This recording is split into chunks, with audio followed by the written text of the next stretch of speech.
the grace.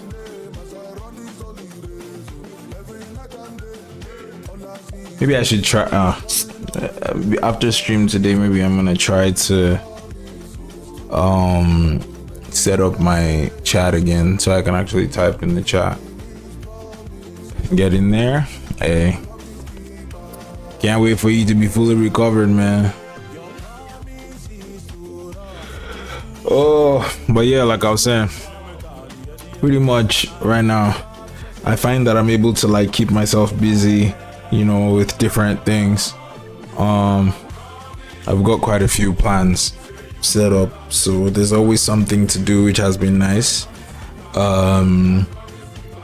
Because I always felt like that was gonna be the main challenge, is like before, when things started changing on the stream, I had a lot of stuff that I had to do, and I always wondered like, if those things are not there anymore, what am I gonna be doing? But now I even feel like when I'm here, like, well, like if anytime I'm doing something, it always feels like there's something else around the corner that I'm supposed to be doing as well, and that feels pretty good.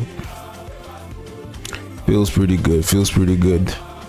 For those of you guys who were here at the end of yesterday's stream too, I apologize. I had to step away for a bit because my wife needed some help with some stuff when she got home, and I wasn't expecting that, so I had to run off.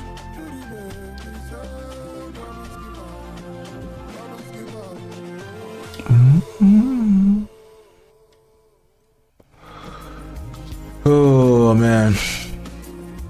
So today, I was thinking about finishing up yesterday's video, but before I get into that, I want to watch something a little relaxing.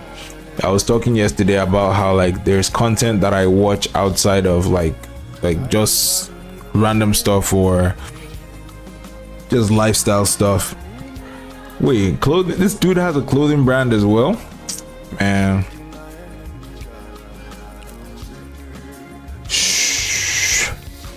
But yeah, maybe you guys can share your thoughts on.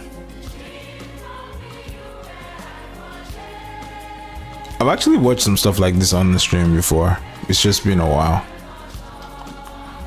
But yeah, maybe you guys can share your thoughts on what you think about this. I just watch like random, like, I wouldn't even call them vlogs. It's usually like either like house, like room setups, home setups, just like, you know, that kind of stuff. Like people, this guy said he's moving, so I hope it's still gonna be nice, but it looks like the video's got a good aesthetic. It had a quality thumbnail, so I'll see how it turns out.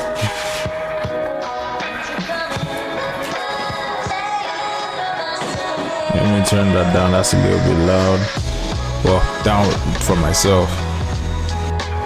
I don't even know, I'm just randomly watching this, which means I could be watching this dude in the place I'm living right now is a neighborhood called Kips Bay, and honestly this has been one of the best views I've had. Okay, I've had this at really least nice it's not, or I don't, because I'm like, I don't even know if this is his old place or his new place. Bridge. Excited to show you guys the new place. I actually haven't even seen it yet. I did tour other units of this building, but the one that I ended up signing for wasn't available to view, so I've just been looking at it online. So today's the first day I'm actually going to see the place I'm going to be living. It's been fine living here, but needing to commute every day to work has made.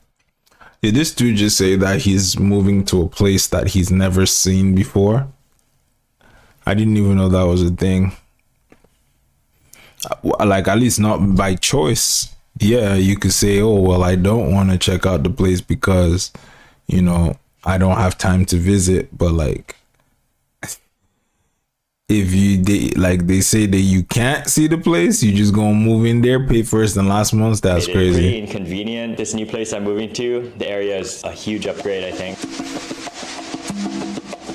This view is not that bad. I wonder what he said about this view. It's crazy though, like moving out, such a crazy experience, man, when you remove everything from your current space. Like, and you look at it just bare bones, like you realize like what makes up what makes up a home is not just like you feel like, oh yeah, you live there, but like you realize how much of stuff makes up a home. Like you could have a house is just a building, but like how much of you gets put into a place that you call home, it's actually crazy. This is the new place. Oh wow, wait, did he blur that or on site? Maybe he blurred it out because he doesn't want people to know where his house is, I guess. This is a nice place, man. Yeah. He's blurring that out for sure. I was about to say. Seeing the new apartment, and I wanted to come here quick while it's empty. Interesting layout. So this is 672 square feet. So it's 80 square feet bigger, despite it being a studio. So I'm in a better area. This is a little more expensive than my one bedroom, which is crazy to say. These windows are south facing. So it's noon right now, so you don't really see anything, but the sun's gonna start dropping this way. My last apartment was facing north. Really nice sunrises, but pretty much no sunset. I'm super impressed with the kitchen. Bro, I don't. Okay, here's the thing. I hear a lot of people talk about like, oh, my house is like north facing. I know there's people that know where their house is facing and whatnot, but I've never for once thought like, oh man, the sun is setting over here in my house. I mean, now that I think about it, it has come up in conversation once because I remember talking about like, oh, but that only happened because I live with my wife now, to be honest. Because back before that was, why am I looking at the sun to appreciate the sunrise? Like, man, shout out to y'all who be appreciating the sunrise and the sunset, because that ain't me. Lighting. My furniture is gonna arrive pretty soon. Like, how do you even? I feel like some people, when they're choosing where they're gonna stay, they actually look at where the sun, like where it's facing, to determine whether they're gonna leave there or not. Maybe the reason I don't know is because my house just happens to face the correct side, but I don't know, man. Anytime I hear it, it's always so weird. Like, who's looking at north facing and south facing? Like, I never did myself. Bed here, sofa and TV, kind of like here. Super excited. Okay, he must have brought a truck, right? Because all these, or how did he? Because he didn't even show himself moving the couch. There's a mattress here and everything. There's the desk. Packing up and moving to new apartments is generally not that hard. What I'm guessing is he had a moving company deliver it. There's no way. He doesn't wearing the same clothes and everything. Like, nah, he must have had a moving company. I try to maintain a certain. Well, he didn't show them at all. That's what's weird. If there's a shirt I'm not wearing, donate it. Furniture not needed, sold on Facebook Marketplace. Because I like to keep my apartment clean. It's really enticing to get rid of stuff. I don't really have a junk drawer because if I don't use something for like a year, I just toss it. I think wow, man, I can't imagine what it's gonna be like. What's up, Kiani? I can't imagine. Oh, I didn't even have my camera on. I can't imagine what it's gonna be like, man. I can't imagine what it's gonna be like when I'm moving to my my second apartment. Like, because the first apartment was when I first got a job. That was I mean, it was low-key very freedom vibe. Like, it was very like, I'm finally free. That was the energy.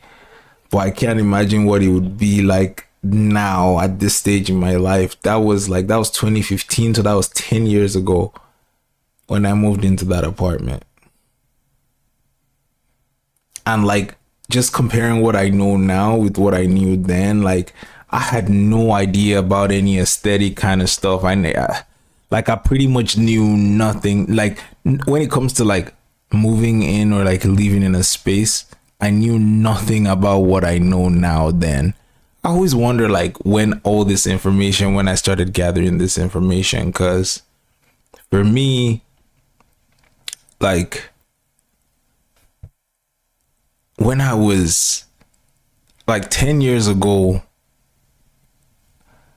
I did not even care about like room setups and stuff like that. I just knew I needed a bed. Did I even have a couch in that house? I must have had a couch. But then where was my TV? I can't even remember. I can't even remember what life was like back then. All I know is I got on.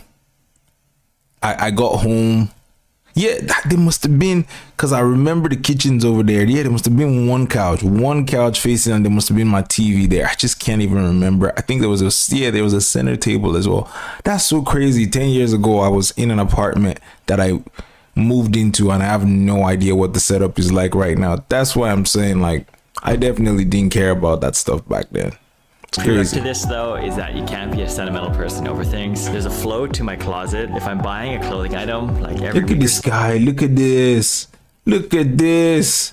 I mean, I'm probably not living in a place like this ever again in my life, but by God's grace. But like this guy, he's got his bed here, desk, and then the TV, the living room area all in one line, and it looks so, it's so clean the way it's set up, so, man. then I'd better also donate or sell a clothing item that frequently too.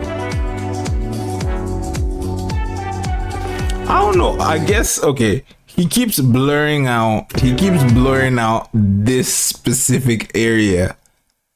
Like, I'm guessing whatever this is. I mean, there's enough of a silhouette, but I'm guessing whatever this is, he would know for sure. If you saw this, you would know exactly where his house is. But like, I find that so weird. Like, he's blurring out one place. Like, couldn't they know this building, or there's a bunch of these buildings? Whatever. Let's just, it's crazy though. Yeah, look at that. He's covering it again, bro. Yesterday, the movers came at 10:30 a.m. By the end of the night, I had unpacked. Exactly. I was like, there had to be movers. But if you look from this perspective at this space, you would never think that this is a studio. You would just think he's in his room right now.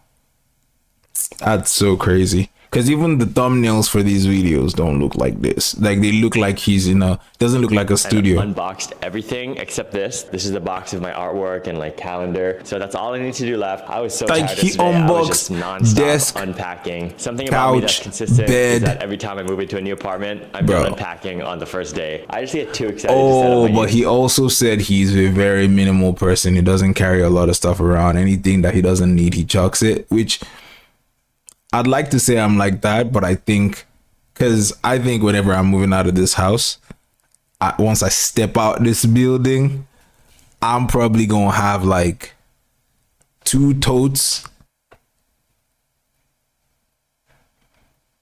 Like, one tote is going to be filled with like electronic accessory boxes, basically. Well, electronic accessories, so stuff that's gonna go back into the boxes.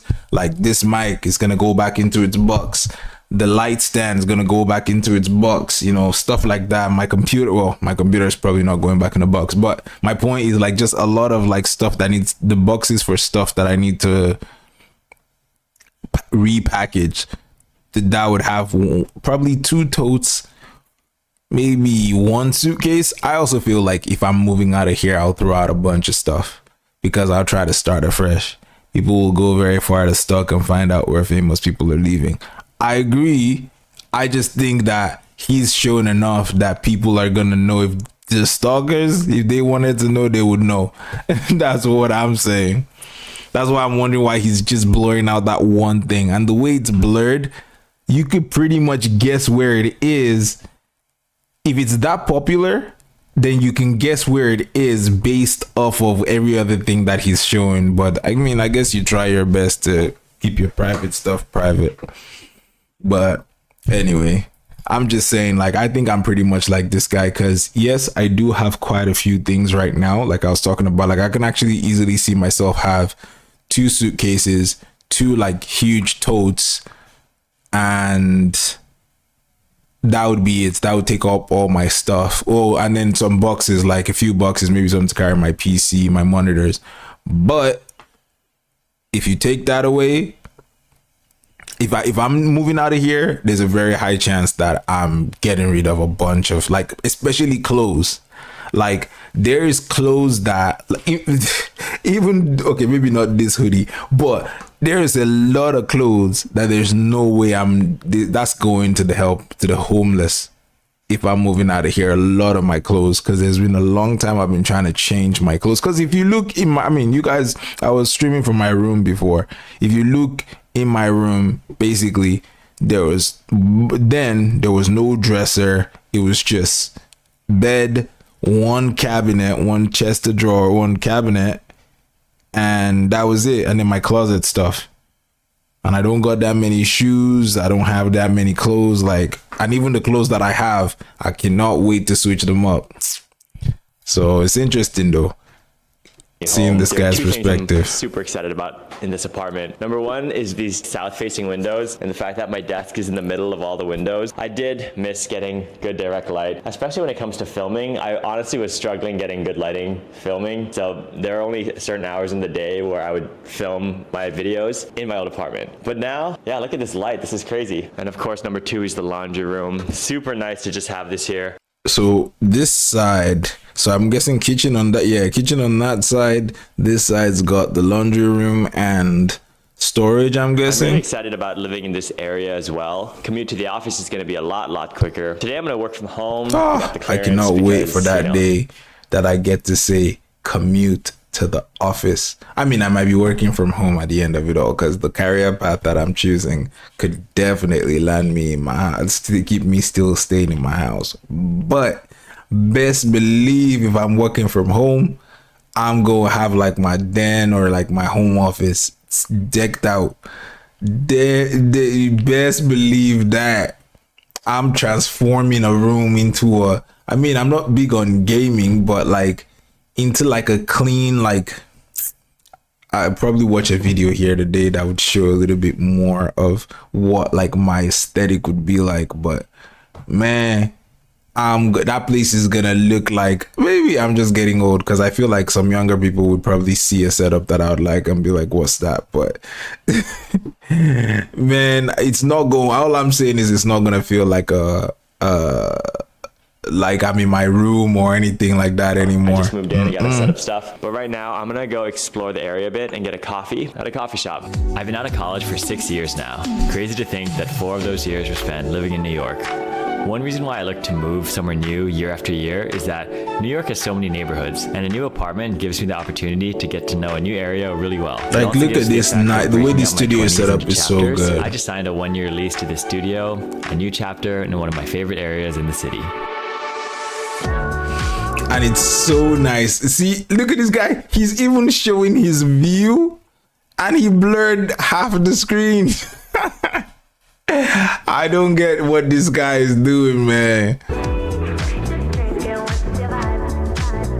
Oh my god. That's so funny. This calendar is mad expensive. I don't know if you guys have seen that camera in videos, but that calendar in videos, but that thing is huge. Oh, his headboard.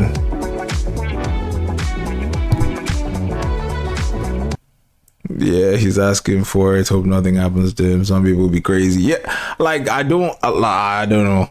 I just feel like it's funny that maybe he already recorded it and then someone told him like, bro, you can't be doing that. And then he's just like, okay, fine. And just threw some edit on there, you know, just to be safe. That's what it seems like.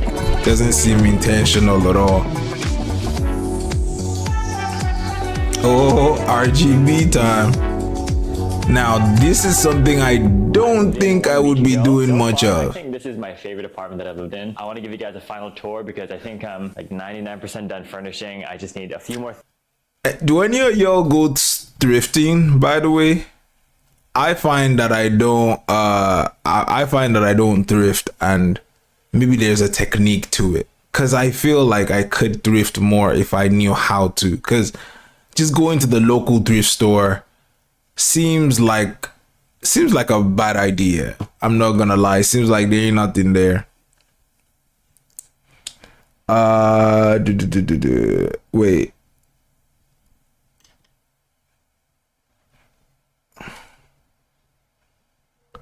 Oh, it's showing all your messages in one line. It's not separating each message. That's interesting. Let me try to see if I can fix that, because it's just one long text in the bottom of the screen right here.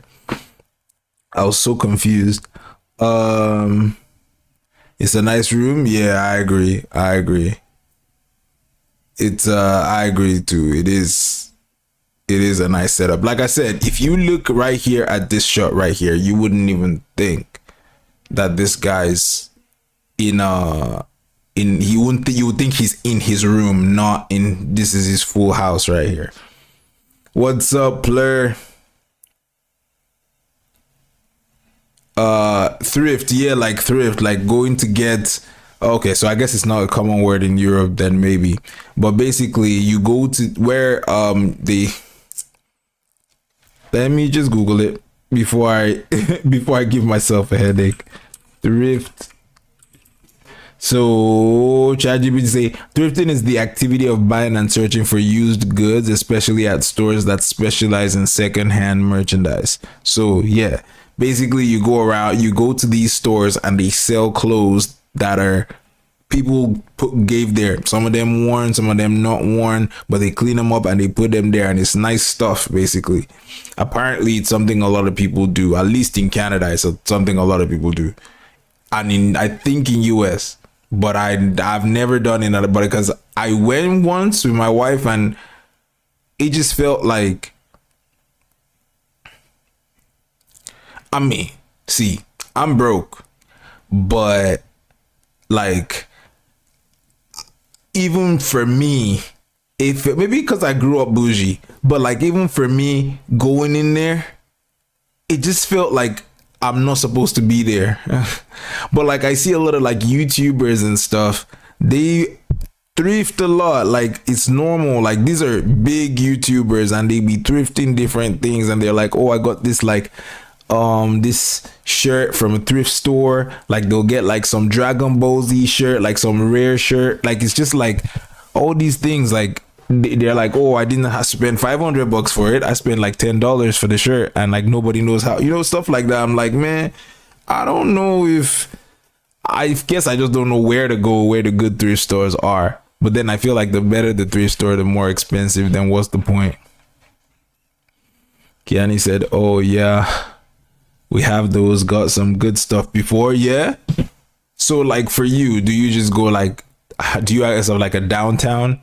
Because I would like to go and actually search, like whether even if it's antiques and stuff like that. Like, I don't know, just I feel like it would be cool if I went to a good thrift store, but there's some not name brand, but like well-known thrift stores.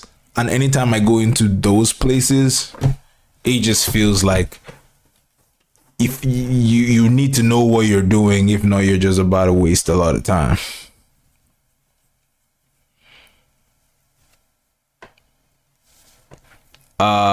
Not that popular over here. We thrift shop a lot in the US. Yeah, I think it's big in North America for sure, because I know like the way my wife talks about it, I know it has to be popular. Things. I did lose my bedroom, but honestly, living in a one bed. Wait, it sounds like there's no sound from one ear. For a year, I feel like I don't really need that separation. Yeah. Sorry, excuse me, guys. Why is that happening?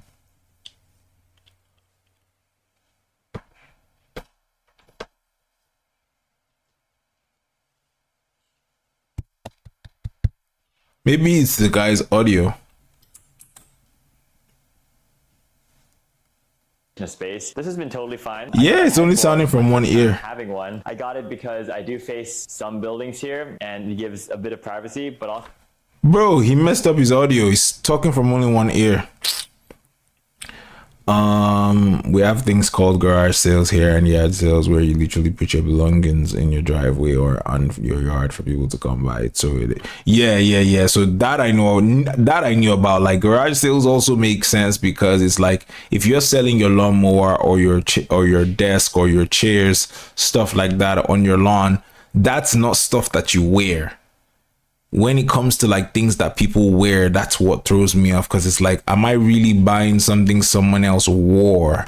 Like, I mean, it's clothes and you wash it, but it's so weird to me Also, this is because I'm not always used that to it, my I bed could guess. lean against. I tried putting the bed against this wall, but it didn't really fit well because this door has to open. I always make my desk face the window.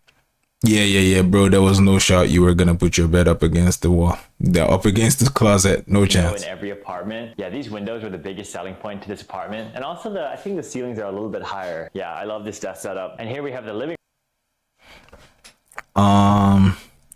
We have thrift shops here are like big indoor garage sales. Oh, yeah. This thrifting I'm talking about is more about clothes. A lot of different clothing items. Like there's a store here. I'll try and Google it and put it on the screen.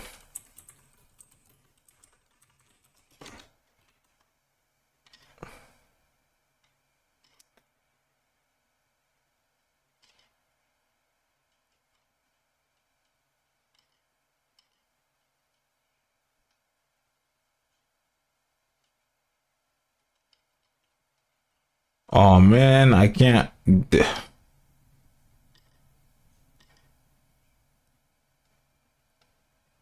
So basically, you walk up into the store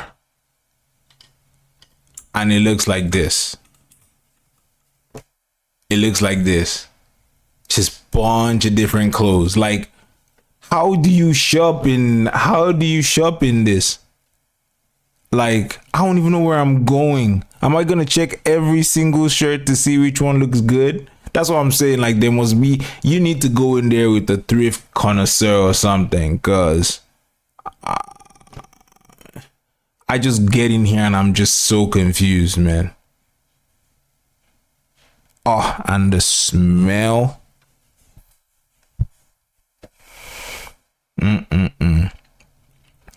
We have something similar called car boot sales. Random field full of cars. People setting up stalls out the back of the car. Oh, wow. It's just random items, huh? When you walk into these places, there's racks upon racks upon racks upon racks of clothes, and they're all donated items. Yeah. Got it through because you could never find half of those things anywhere else. But that's the thing, though. I could never find, if this is the shirt I want right here, I might never find it. You know how many shirts there is all the way to get to that?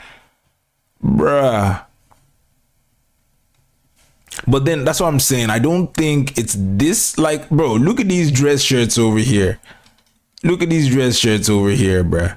Like, who is trying to get these, bro? Who's trying to get these? Well, not who, but maybe I should. I mean, again, maybe I should, but it's just like when I go in there, I feel so lost. I feel so lost.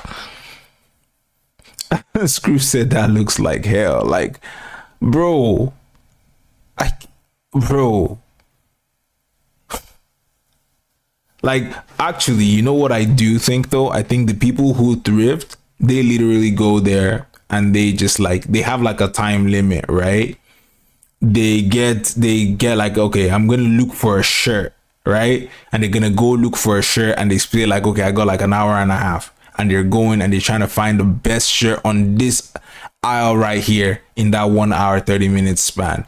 Maybe that would make sense. So you're going in there, you just want to try, because for example, actually I have found some ties, because in church we have like uniforms that we have that we wear different weeks. So sometimes I'll need a red one, a green one, or, you know, so I did find a bunch of different ties for different colors so that I could wear for the different weeks.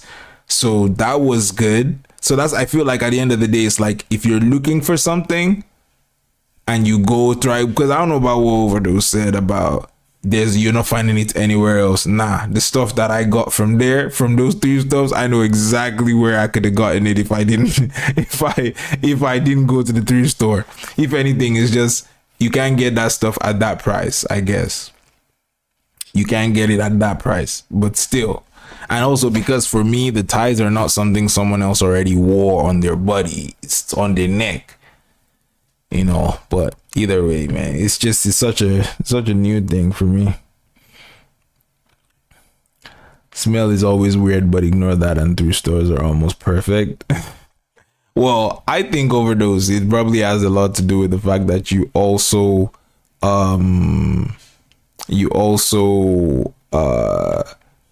grew up with it. Like for people who grew up with doing that, it's just normal.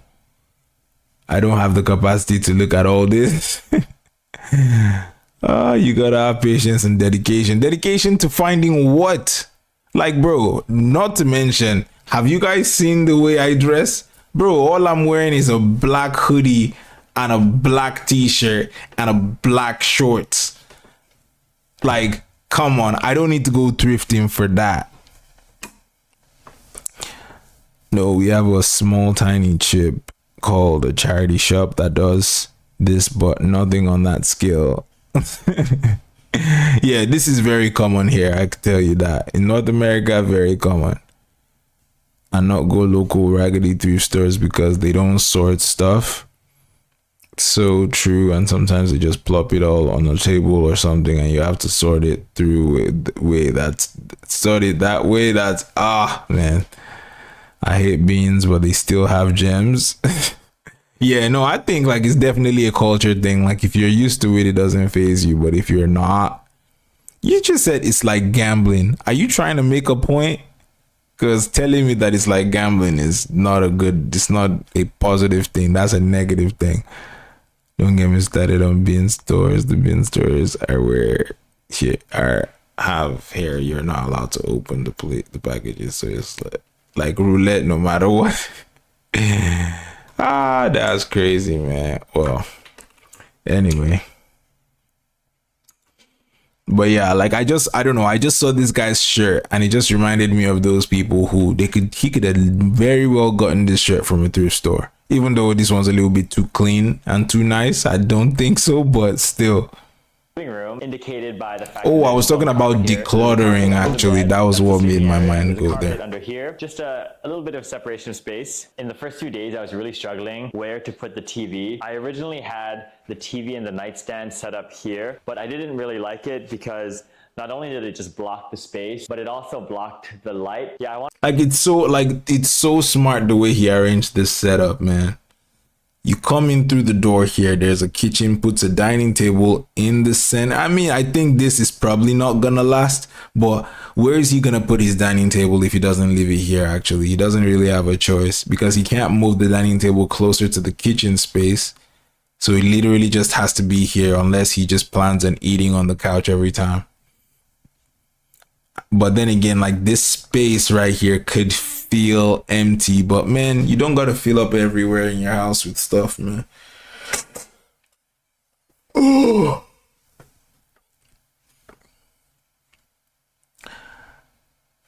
Same with your spiritual health. If your mind is cluttered, it's not good. Yup. The video we were watching yesterday, we were talking about intrusive thoughts, and this guy used this analogy. He basically said that for like intrusive thoughts are like your email. Anybody can send you a spam email, whether you wanted it or not. Someone could have sold your email on a website, whatever, you never know, but anybody could have sent you an email, right? But there's some that spam. Like the moment you see, you already know that that's spam and you don't need to read it, right?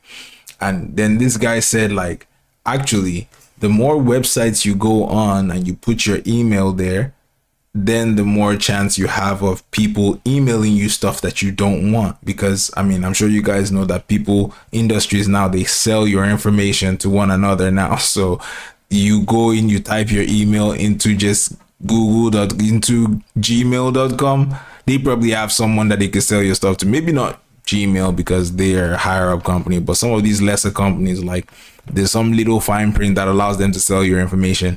And he basically was saying that, like, when it comes to those intrusive thoughts, like the more you put your email out there, the more you're gonna get spam, which means in totality, that means that the more stuff you're looking at, the more you clutter your mental space with the things, with stuff, the more spam you can get, which means the more intrusive thoughts you can get. And I was like, wow, that's a pretty nice way to be able to explain how different thoughts get into people's minds.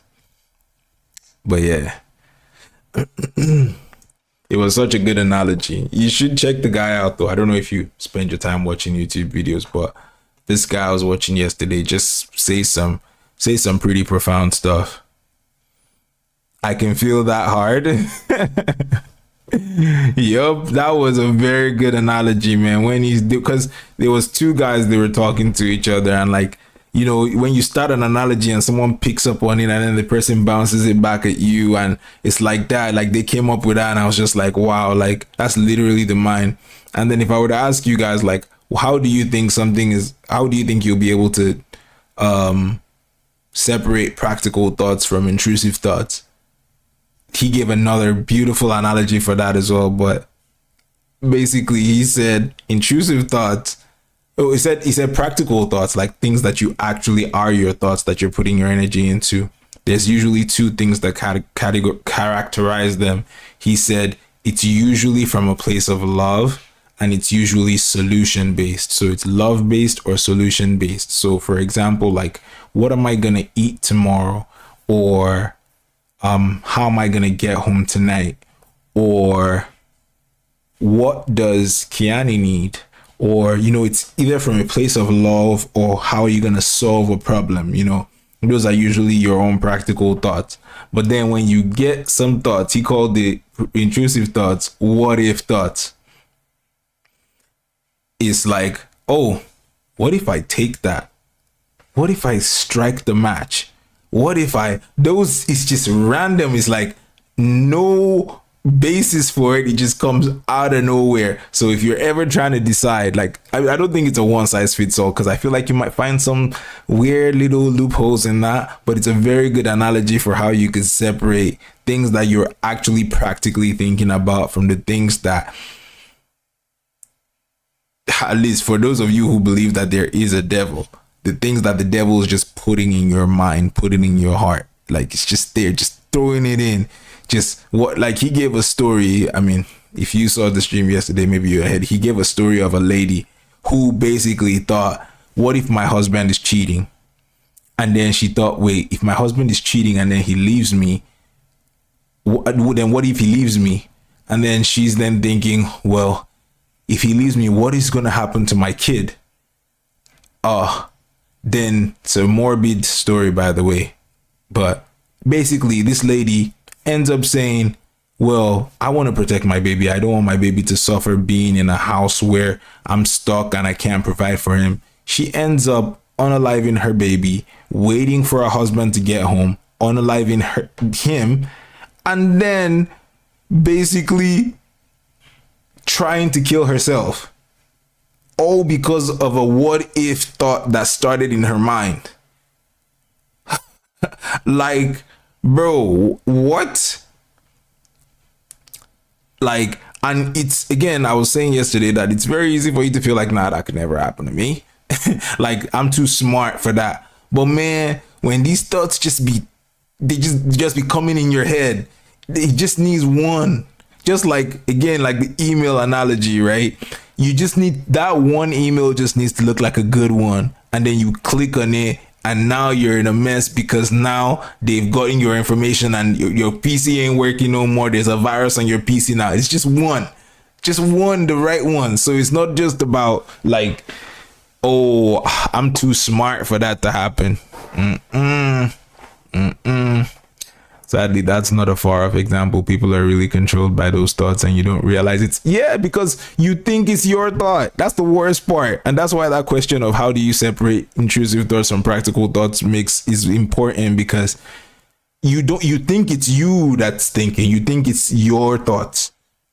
You think it's your thoughts. So there's no reason for you to be fighting against it. But yeah, man, that was some profound stuff from yesterday, man. Spacious, because this is a huge studio, and I just feel like if I'm blocking the space like that, I'm just not making use of the space. Then I hired. If you're blocking the space like that, you're blocking this side. By the way, you guys might be hearing the audio in just one ear. I'm sorry, it's not me, it's him. TV with this. I mean, this is 627, right? It's been fine living here. You see, you can hear it both sides. Work has made it. He just, I don't know, he messed up his audio. It's not me. studio. And I just feel like if I'm blocking the space like that, I'm just not making use of the space. Then I hired someone to mount the TV with this special Player, go for it. swivels and rotates. I can either make the TV face the sofa, or because I added a new dining table that just came in most recently, I can also make the TV face the dining table. I really like the solution. I think it optimizes the space really well. So I finally have a dining table. I finally have a space large enough to even hold the dining table. The past 3 Yeah, it feels cramped. I'm not gonna lie. This feels cramped. This feels that this table, I think he just needs to, like, I don't know what he could do with the space, but I feel like this desk, this table this dining table, I just feel like that he can't do that. I just feel like that's not gonna work. 3 days, I actually found myself doing my laptop work here rather than my desk for some reason. It kind of reminds me of a cafe. And sometimes an absolutely plain desk with just a laptop makes me feel more productive than when my desk is all like cluttered with the monitor and whatever. I know that I've moved apartments every year for the past like 5-6 years, but this is the first time I actually feel like I'd be down to renew the lease after a year. So yeah, that is the end of this apartment tour. Really excited to be filming here and working here for the next year. Subscribe and I will see you guys.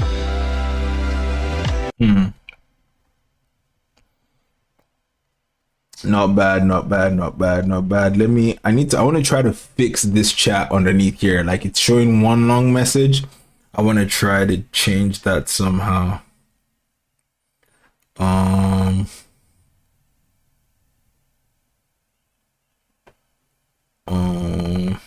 wish it scrolled, I wish it scrolled and it wasn't just there statically, but no, yeah, that's what I want to do. Okay.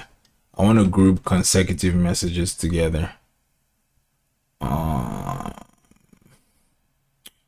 is this?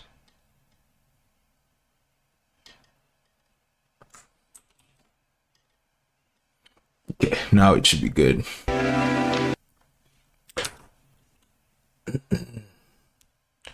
Okay, I'm gonna watch this one.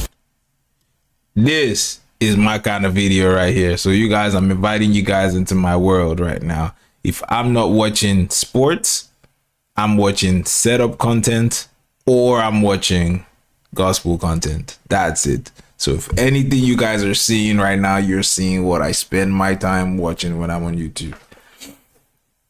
So Plur, you said, let me answer your question first before we start this video. Oh, Kiani said the table doesn't fit, right? Kiani, bro, I think he just needs to leave that space. Maybe put like a nice like rug or something, like a sectional rug in the middle of it, you know. But I understand him trying to have a dining table. It's just, I don't think he's got the kind of space to do that. I think you just need a rug right there in the middle, and maybe, I don't know what else he could do. I gotta think about it a little bit for how he could use that space, but I think a rug would be perfect. And then maybe like, if he wants, maybe like some little, like, you could have this move around like stools and couches and stuff. Like the couches and stuff, you know, couches, like, you know, these little like small like tables that you could collapse it and then you just bring it out. Maybe you could bring it out and you could sit there, or even on that carpet you can bring like a throw and everybody could sit on there, you know, stuff like that. Like, just, I think you just leave a rug there and you use that space if you need it. So let me read the question now. So Plur, you said, do you think the Garden of Eden, Satan approached Eve because women are more... What in the world? My in-law just asked me the same question yesterday. That's crazy that you're asking me this. Is there like a viral video about this or something? Like, what? What are the chances? Anyways, that's so crazy. So because women are more susceptible, and I don't mean that negatively, because it's proven that men and women are way different, have way different paths of thinking, and women are way more emotion based. So in that sense, are they more susceptible to intrusive thoughts and so forth? Wow. Okay. And I don't think because women are more emotion based, does that mean a bad thing? I believe women are more emotion based so that they can have more compassion towards their children and give more love and so forth. Wow. Well, that's a great way to phrase that, because like I said, I did speak to my in-law about this yesterday. But yes, whatever trait that a woman has doesn't make her worse. Like, it's not about bad or good, it's about a trait. If you just look at it as a singular trait, yes, is it because of the traits that the woman had that the serpent used her as his entry point? Actually, I believe so, because consistently in the Bible, I believe that one of the things I notice is they give men and women different roles based off of how God believes that we'll be able to handle each role.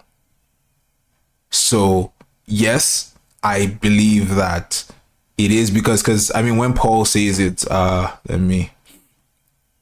when Paul talks about it, he says,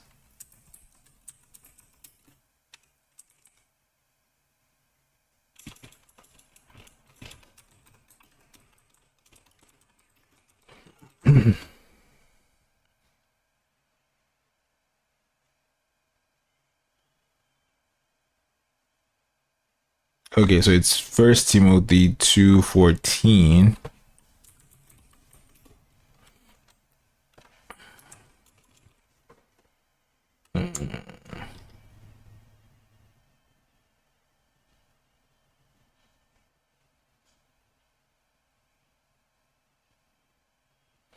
Yeah. Now actually, do I believe that women are more likely to have intrusive thoughts?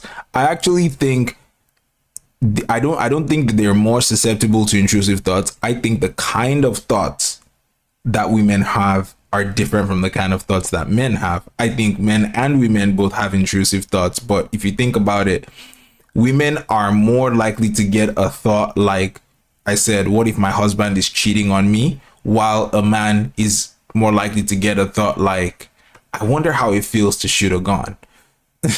So it's still an intrusive thought. Both people are getting it. It's just whatever kind, like, there are different kinds of thoughts that come to men and women based on the things that they would react to. Now, for example, what the devil was saying to Eve is, what if you could be as smart as God? Men and their egos, the man Adam could have already felt like he is as smart as God. He could, just because of the way men are built in terms of ego, is like, what do you mean? Have you met me? I was literally the only one taking care of this whole earth before you all showed up. You know what I'm saying? Like, that's the way I feel like a man would think. So I think it's just different thoughts. Is this 2:14? Yeah, because in First Timothy 2:14, it says, for Adam was formed first, then Eve, and Adam was not deceived, but the woman was deceived and became a transgressor. Yet she will be saved through childbearing if they continue in faith and love and holiness with self-control. So my point is, like, at the end of the day, what was that particular attack came through the woman, yes, but attacks are coming all the time. Intrusive thoughts are coming all the time in different ways to both men and women. So no, I don't watch things like TikTok, Facebook, social media. This was just a genuine question because we were talking about intrusive thoughts. Oh, okay. Yeah, so maybe that's what my in-laws' mind went to as well, because did I share? I think I might have shared the intrusive thoughts thing with her as well. So maybe that's why she asked that question. So far, I completely agree. Okay, I read this part. Like, worries and fears, those seem to really affect women, but I'm wondering if that comes from our nature to love and care. Maybe that makes us susceptible more so to fear and worry. Yes, I agree with that. So I do think that the kind of fears that women have are different from the kind of fears that men have. And because they're mostly emotion based, it can even trigger a crazier response, like a more, I use the word crazy because I can't think of a different word, but they're more, there's more volatile. More volatile, yeah, like a more volatile response from it, you know. That's the way that I think it is. So yeah, I do agree that like those worries and those fears, like for example, and also culture too has a part to play in it, because for example, if a woman was to think, oh, what if my husband is cheating? If the husband is cheating, she doesn't want to leave, she has kids, she cares about the kids, you know, cue in the rest. On the reverse side, for a man, if his wife is cheating, most men think, I'm just gonna leave her, I'll leave her, and I'll even leave her with that kid, let her deal with it herself, I'll go find myself another woman. That's the way a lot of men think. So again, like it's like what it's about what it is, that's what that thought is, what that intrusive thought is, pretty much. Satan attacks both men and women equally, I guarantee, but I have noticed not only just in the Bible but in current times that women seem to be more affected by what we're talking about. Yup. Yeah, I agree, and it's because of that emotional side. Most time when a woman thinks, oh, my man's cheating, then she'll spend the whole deep dive on the internet to listen to videos on if your man's cheating, he'll act this way, and then it wraps her mind around that, and that's all she can think. And on the flip side, for a man, guess that's why as a man who has a lot of male friends, I can also tell you this. You know how for a woman, she could be like, oh, maybe my man's cheating, and she's looking on the internet trying to figure out, how would I know if my man's cheating and stuff like that. The guy, he's probably gonna go to the club that if she's cheating, I'm gonna go arrange my next option. Just in case she's cheating on me, I have my plan B ready. That's how men's brains work. So again, like I said, like there are different emotional reactions that come up for men and for women, and depending on that, that's where you see people either acting up or acting right. But you just shed light on a very like important thing, which is like these intrusive thoughts come differently to men and women, and they provoke different responses. Both responses are actually negative, because a guy going to find his plan B is it's not a good response either.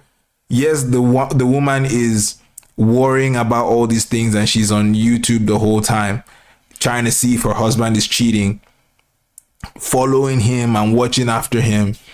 Yeah, exactly. Like now you're not trusting your husband, you're not speaking to him, you're maybe even trailing him. Maybe you even go as far as like, you know, you become friends with this co-worker just because you want to know what's happening. Now you're watching your husband, you know, either way you're going, it's not good. But I feel like just because, again, like you said, using the garden example, the devil knew the result he wanted.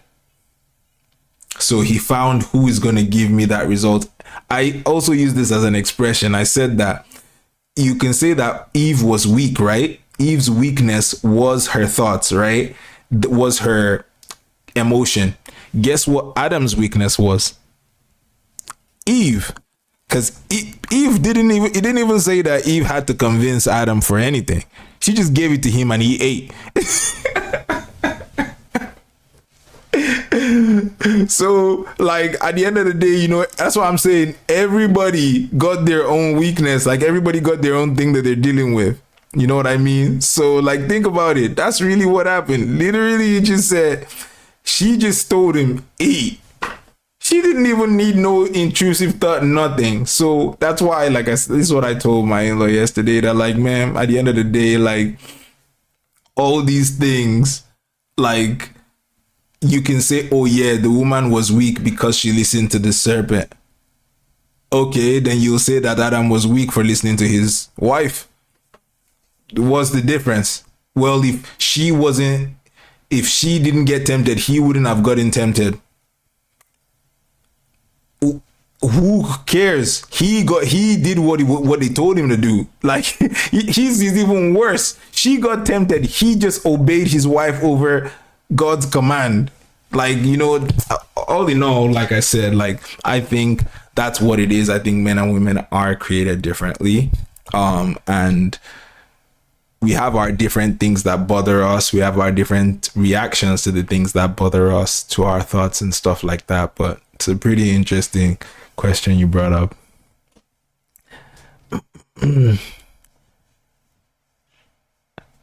I think the emotional response drives women to be more susceptible. Yeah, and I feel like women also feel like they have way more to lose as well. And her worry and fears isn't sleep riding and started the whole worry train on her. Boom. And you know, it's wow. You know what? One thing that I didn't say to my in-law that you just made me realize, right? You know, I don't know if you guys have heard of what's it called now? It's like a domino effect. It's like a domino effect. So this is what I want to happen. I kick this one so that it could hit this, kick this one so it could hit this, kick this one so it could kick this. You know where he's trying to get to, but he's just kicking this first one so that can get messed up. And I feel like that's literally what he got. That's what came of it. Have you heard the Bible verse where after the Garden of Eden, Eve was deceived another time? The verse I don't believe is in the current context of the Bible that we have today, but it had to do with the river and her meeting an angel at the river and her bringing the angel back to meet Adam. And Adam was so mad with her because he saw it was a demon and was upset that she was deceived again. I haven't heard that. And yeah, you are right that that's not in the Bible that we have today. But I'm not familiar with that story.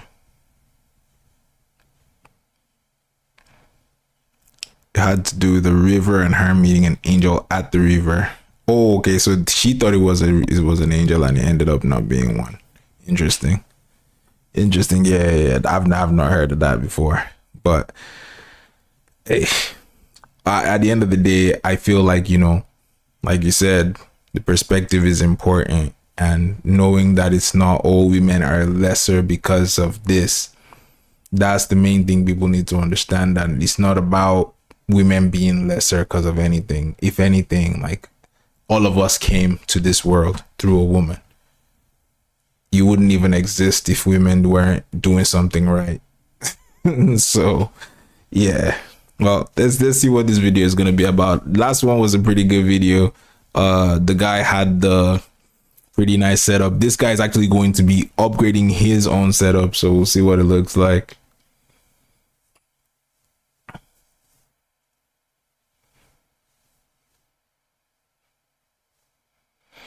Oh, you're right. Exactly. And it's good that we're saying this too, Blair, because fully upgrading for some people, they don't like setup. Over the years, I've built setup. They don't like, they do look at it as like women are less or women are weak. Setups for my friends and family, while my own setup's been collecting dust. So with the help of a few companies and some questionable financial choices, let us begin the room building process. He said questionable financial choices. I'm done. Exactly. Fleur, that's it. We should put that on a t-shirt. The devil knows what to attack in each person. At the end of the day, ignorance is the devil's biggest weapon. Him knowing something that you choose to not know, that's it. That's all he cares about. He just, you feel like everything you don't know or everything you choose to be ignorant towards, that's what the devil's going to use against you. Simple. This is the current state of the room. This is embarrassing. I'm not gonna lie. It is a mess in here. I just got back from traveling a couple days ago. But the reason why my room is like this really doesn't matter. What matters is that I've been kind of uninspired. My room has been pretty much the same for the past. Wow. These two monitors are really small. You in gamer guy. Cause like he's got this long vertical monitor right here on the left. Oh, my face is blocking it, but he's got this monitor over here, long monitor right here, but then he's got these two tiny monitors in the middle. The only reason anybody's ever gonna have this kind of tiny monitor is because they are gamers. See the controller right here? Yep. Like 3 years. There's been little touches of. It's his microphone. That's how people be putting their microphones these days. They put it on their hat, they put it on their glasses. It's his mic. Decor that I've added, but overall layout, the color scheme, everything, like it's all been the same. I haven't really known what to upgrade or what to change, but I tried this, The color scheme, everything, like it's all putting my PC on my desk again, didn't work. been the same. I haven't really known what to upgrade or what to change, but after like Said that's not stable. Actually, my glasses don't move much when I'm moving my head, and this glasses is not stable. You guys, I probably see my glasses fall off my face a lot of times on this stream, but yeah, it's actually pretty stable though. Having something right here, because if you move your head, like, yeah, because if people put it on their shirt, people usually put it on their shirt, but I guess it looks, I don't know. I don't know why you people think all of a sudden it looks better on the glasses than, oh, my mouse just died. Better on the glasses than in the actual, because like I said, people put it on their hats as well. So this is not new to me at all. years of reflecting on my setup and then having recently built my friend a setup. Thank you guys for the support, by the way. But after doing that, it's made me want to kind of change up my room. Like, it's really all I've been looking forward to the past couple of days. I think I want to start to or completely take apart this setup because I want to just have the one setup here. Wow, he put 2 setups in his room. Wild. He put 2 setups in this tiny room. These 2 setups are bigger than his bed. That's crazy, bro. Yo, you're joking. You're joking, man. Bro, I mean, I know why, because as you can see, his MacBook is underneath this one, so he probably uses this one for editing, and then the other one is his gaming. He's probably a streamer, actually. With that vertical monitor, I feel like vertical monitor, you're either a streamer or you code. Well, those are the only 2 reasons I could think of why someone would have that. So I think he's probably a streamer because, you know, we saw his controller. And this will clear up more space. But there are a lot of my bed, designer, so like coders, and engineers are people who code, so are gamers too. Paint my walls like this one and that one. I don't have any experience with painting. I've just been watching TikToks on like how to do it. I've already had like, bro, I've been thinking about painting for a long time. I haven't painted anything yet. You guys saw in my other room, I had like the wallpaper instead. Like I was going to paint at some point, and then I asked my friend who's experienced that painting. Well, me and my family, we painted my living room, but me painting something by myself, I spoke to my brother-in-law, and he said,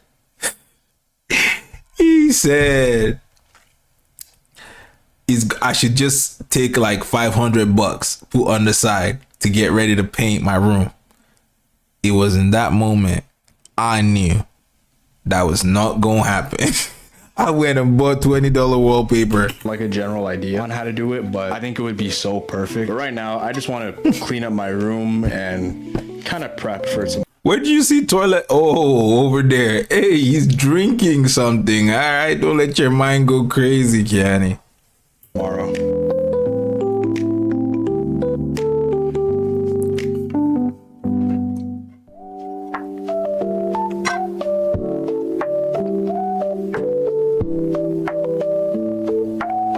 Yeah, when it comes to like lighting, I do not think that for me, I would rather have like a huge softbox, like what you guys, well, you don't see it, but like I would have light. Like for example, my bulb in this room is I forget what they call them, multicolored LED, something like that, RGB, OPC, DUV, whatever, it's something. But mine has colors basically. I would have that. I would have soft boxes. But the idea of like putting strips around my desks and stuff, I do not know what could, I mean, other than my wife, I don't know what else could make me start putting sticking triangles on my wall and like strips on my desk. That's so cool the way the notification comes up, man. I like this. Yo, Relad with the 51 months. Thank you for the support, man. Appreciate it. Welcome back to the sub family. For you guys on Twitch, don't forget that I'm also streaming on YouTube. So if you want to help out by going on there, dropping a like, whatever, it helps so other people can see the stream. Like you guys know, there's a lot of change in terms of the content that we're doing right now. So it helps to be able to push out what I'm doing now to more people, see if they'll enjoy it as well, you know? So, but thank you, real lad. Appreciate it, man.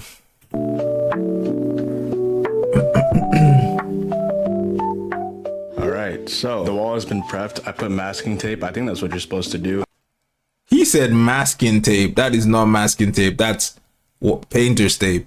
There's not no masking, nothing. But he did a good job though to cover the ceiling and to cover the floors. And since he doesn't want to paint this wall, oh sorry, my mouse is dead.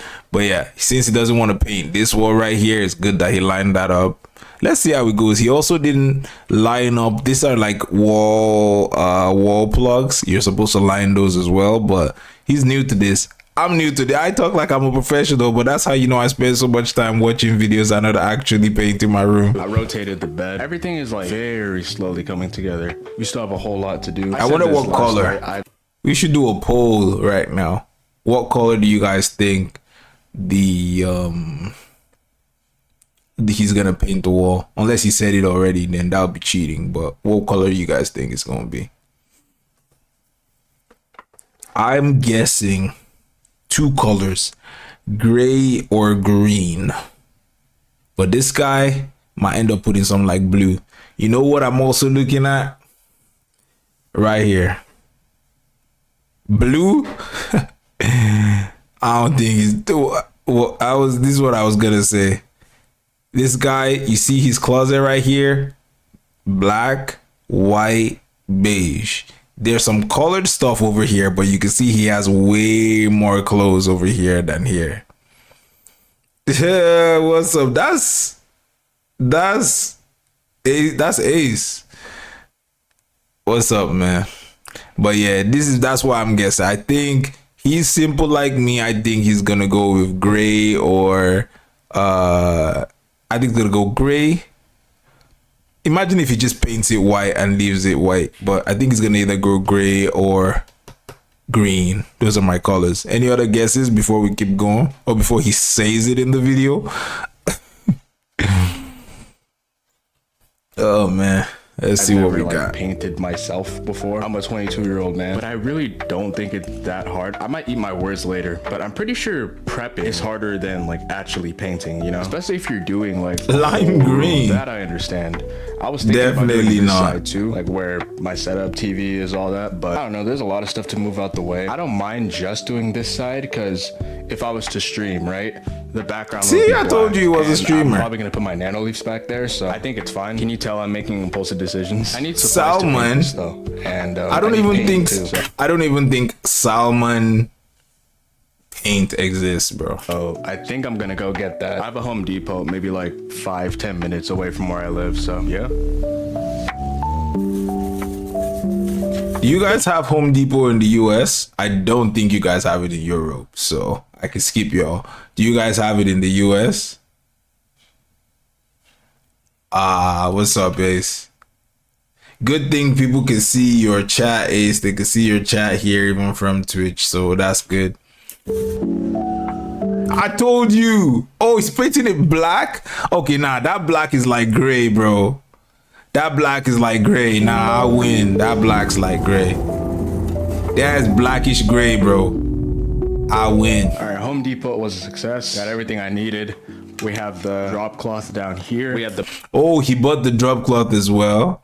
Yeah. I mean, I don't know. I think painting is fun though. I'm gonna grab it in a second. It doesn't quite go all the way, which might be a problem, but I think we have another one sitting around the house. I might like call my mom. It's not a problem. Just move it when you're done painting the other side. Move it to the other side. Poor guy has no clue. But we should be good to go. The lady who gave me the paint, she told me I could pull it off with one coat and like get it done today. That's what I told her. I told her I want to get it done today. But with that, I told her I'm still probably going to do 2 coats just to make sure it's got like a good finish. And I'm not really in a rush from now. It's noon right now. So what? I finished it within an hour or two, let it chill for like 3 hours, maybe 4, and apply another coat. But either way, this wall is not going to paint itself. So we got to get started. Yeah, like doing the prep and making sure like the paint doesn't like the actual tape is exactly straight. That's where the issue is. But then again, if you have corners of your walls, you just follow that, but it's still not easy to do though. But I feel like once you get like a good portion of it right, the rest of it just falls in line too. But yeah. Oh, I keep looking for my mouse. I can't stand the smell of paint. I like the smell at gas stations. No way he's actually doing black.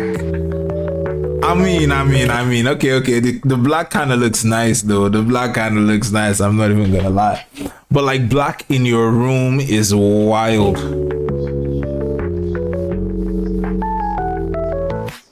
Okay, I think some of my audio had cut out this. Yeah, like it looks nice, but black in your room is crazy. Morning, but this is the wall. I got some things put up. I got the nano leaves. I have my smaller triangle panels. I put an IKEA plant in that corner. I haven't had any plants. Green on black is mwah. In my room for a couple of years, and we had one downstairs, so I figured I'd snatch it. My humble opinion, I think it looks better there. Something I want to do, I don't know if I'll do it for this video, but I want to get one of those like standing lights to go behind the light. Govey, if you're watching this, I love you. All of my lights are from you. But again, that's just something I want to do, something I thought I'd mention. This is looking nice, bro, especially for like a video background or a stream background. I feel like like already really you can see like the vibe.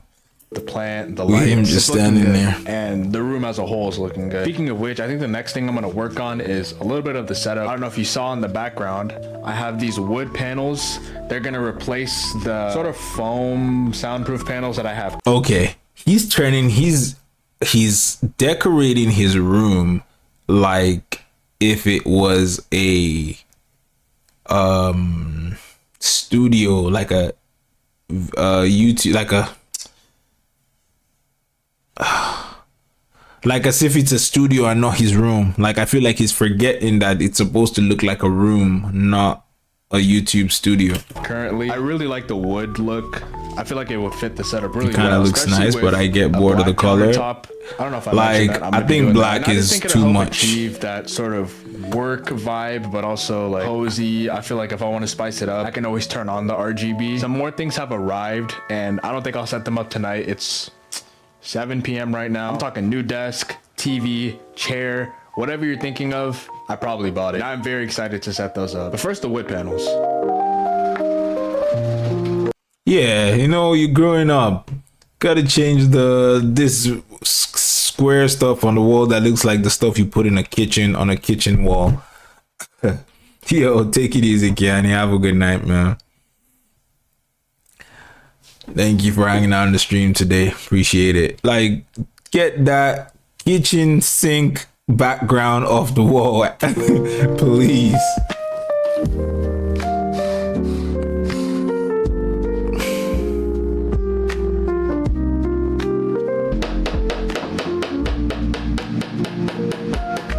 All right, we have the wall panels put up. Now, for any of you guys who just saw this and thought, oh, this is a great way to manage cables, I got a better solution for y'all, because this is crazy. This is crazy. Knocking in these nails for every part. Just get yourself a staple gun. The wall staples, that's your answer. Don't use this stuff. Too much time. Too many times you're going to use the nail to knock on your own actual hand. Don't do it. Not for me.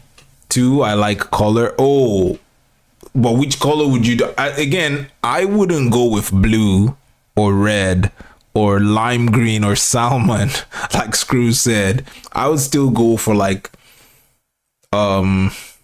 gray, like a dark green. I'm even dark green. I don't think I would do it. It would be some shade of gray for me. I wouldn't actually do I wouldn't actually have like an actual color though, personally.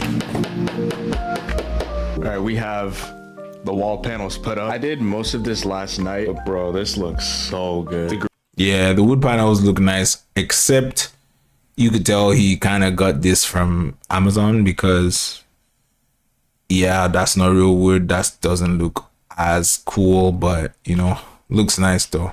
Greenery and some of the plants as well make it look so much better. That versus a stapler with kids, I'll take that.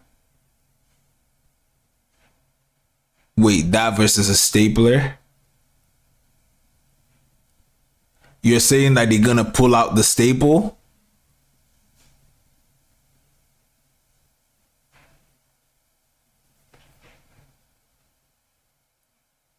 No, I'm not talking about the staple the paper you use for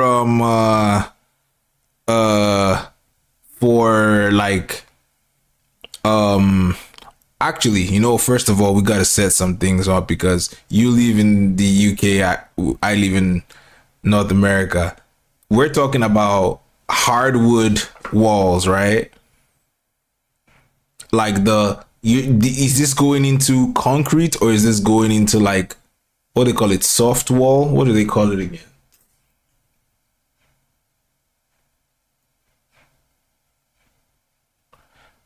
I forget the name of this stuff, but basically it's not the staples. They're not pulling it out. If they could pull out the staples, they're definitely gonna pull out the nail because those nails are tiny and they move all the time, even without you doing anything. The staple gun is even more like, it's far firmer than if you were to knock a nail into the wall. Trust me, I'm telling, bro, trust me, because I use both. There's no way they're pulling out the staples. It's like that thing, it's like shooting a bullet into the wall. You get your hand stuck in that, it's over with. They slide out easier. Hey, you know what? I need to get a better nail and you need to get a better staple gun. That's what I think it is, because I used both. I literally have had both in my house right here. And I'm telling you 100%, the nail came out way easier than the other thing. So are you long-term done with Twitch? And I'm on Twitch right now, Jimbe. I'm on Twitch right now. I'm not done with Twitch. And as for Destiny 2, I'm probably done with streaming Destiny 2, but I own the game, so I will still probably play it. But am I gonna go online and do like teaching stuff, inviting people to come learn raids? Probably not. They pull those cable clips. The nail doesn't come out. It spins with force instead and releases the cable. Yeah, nah, screw. I'm telling you, bro. I'm telling you, we're thinking we both not experienced each other's solution, because you say it spins.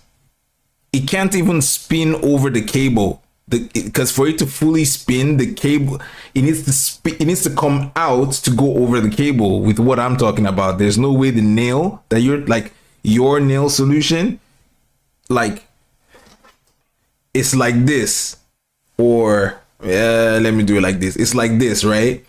This can't spin without the cable is still, it's already in here. You can't spin it out and the cable comes out because it's only moving like this. Now, if it comes out, then the cable can fall out. And that's why I'm saying it's easy for it to come out. They pull those cable. Wait. It can with force. It bends back the cable clip held. It can with force. It bends back the cable clip held by the screw.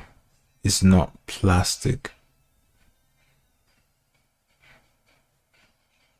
and not nailed both sides. Yeah, it's not nailed on both sides. So that thing, you basically yours gets bent by the kids, basically.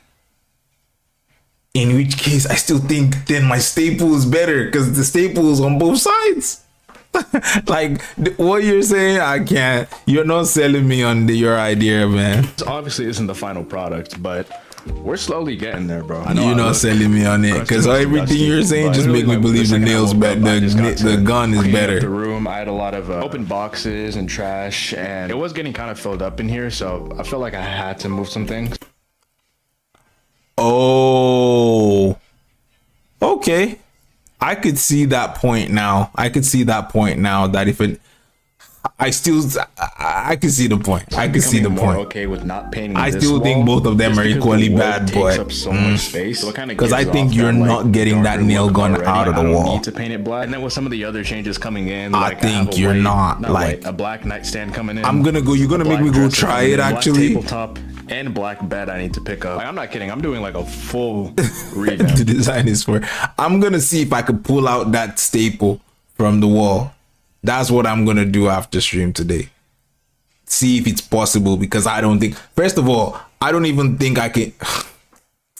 I'll tell you my results. I'm tired of this like whole white theme. But as for right now, my back has been killing me. I'm not gonna lie. Most of you know I don't have a chair. I'll probably like do some TikToks about that. But here we have a new office chair from Flexi Spot. I need to set that up. This I bought myself because I've been needing a chair desperately, but I will talk about Flexi Spot more as the video goes on. They've actually helped with this project. They sent out some product. More on them soon though. For now, this chair. Okay. No wonder all of a sudden he wants to redo his space. He got some good stuff. Hey, Flexi Spot, if y'all wanna, help the background, I could make a video too.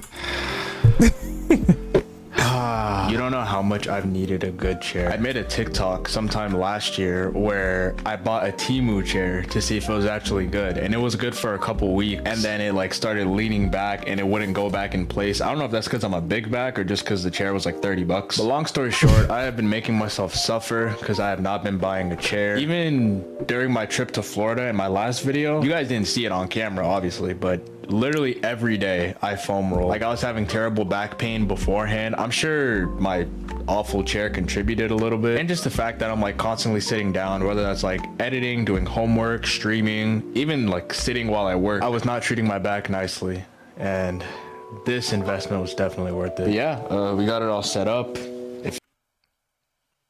I think it's funny though how I'm a guy wearing a black hoodie, black shirt, black shorts, even have a black water bottle, and I'm like, nah, he painted his wall black? Nah, never. Well, hey, maybe it's because of the fact that I'm wearing the black. I don't need it on my wall.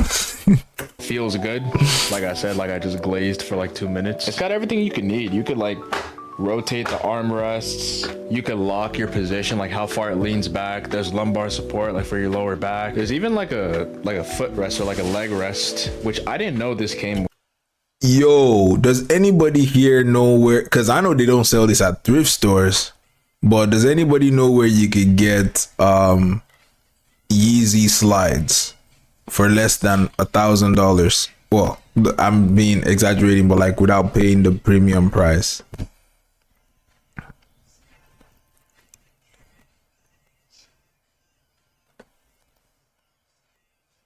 Cause my wife's gonna need like some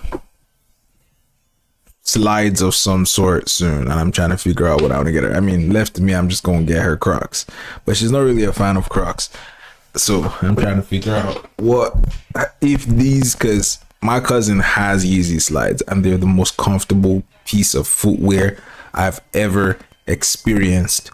So if she could get that, that would be amazing. But then I looked online and they say I should sell my birthright to get the slides, and I'm like, yeah, that would be a no for me. I could really just kick it. Matter of fact, bro, hold on. Whoa. Oh, it like recline. Yo, it like fully reclines, and then you could lock it in place. Oh my goodness, bro. This is such a vibe, bro. This is so relieving. Again, this is not sponsored. Like this. Wait, why is my audio so whack? I bought with my own money. We'll see how it holds up over time. I know it might not, the audio might not be whack for you guys.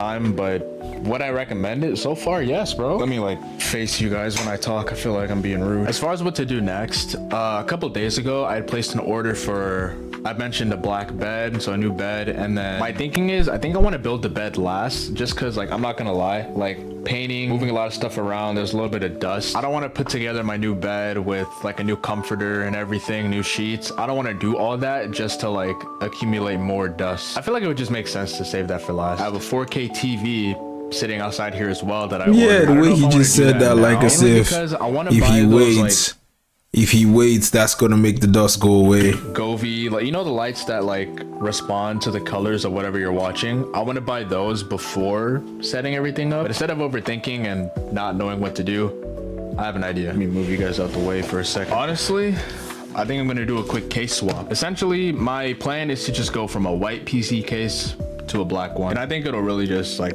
help fit the look and have the setup come together. I feel like if I kept a white PC case with all the upgrades I'm doing with like the black countertop and just the overall like darker aesthetic. Yeah, I'm not that big of a fan on like, see the way the other guy did his video where he was just quick with, this guy's lighting though is pretty good. But yeah, he's changed the PC already. Well, I think it was this light that was lighting him before, which is interesting. Oh, I was talking about the Switch yesterday. Anybody here planning on getting the new Switch? Here a couple days ago, but I'm only just Excuse now me. opening it and like showing you guys. New TV. Same size as my old one, 43 inches. The desk, and it still operates flawlessly. I'm not gonna lie, I've even accidentally bumped I was even thinking about recording my like my learning process for AWS, which is the certification I've been doing to try to get into cloud to get a job there, and doing YouTube videos around that to just share like my learning process, you know, my thoughts, my aspirations, stuff like that, my journey basically. But man, I also remember that the software I used to edit, even for thumbnails for my videos, like when I make these videos on YouTube or like these lives to edit the thumbnails and stuff for them, and I was like, yeah, I remember that I had to pay for that, and I'm not doing it. Not yet. bumped into my desk a few times, and I haven't had a single worry of it being unstable or incapable of holding my setup together. And that's because this desk can hold up to 3 Yeah, this side is pretty nice. This side is pretty nice. But then again, like I said, I feel like this dude's forgotten that it's his room. He's trying to make it look like a YouTube studio, but like it's his room. You need to make your room look like a room, bruh. 355. I wonder if I would like my monitor to be off to the side the way he has his. Like he has, my monitor is like on the same level as my screen, but I wonder if I put it on the left side, if that would actually look good or not. 5 pounds with ease. So not only does this desk make my life easier, but it also keeps anything on it stable. Some more One day I'll get a sit stand desk. One day. I want to go back to the other guy's channel and watch something else from there, and maybe we round up for tonight, because I also know that he is a software engineer, balancing a 9-to-5 job in your 20s. Yeah, this was the shot. Let me try and make this big. They don't increase the thumbnails. This was the shot that I saw, and I'm like, I mean, now that we've watched the video, I can see how the what's it called? It's a studio setup, but before that I didn't know much. I didn't think, I just thought it was his room that he was taking a picture of. But let's see. Actually, I've got 15, well, about like half an hour before my wife gets home. So I don't really have that much time, unfortunately.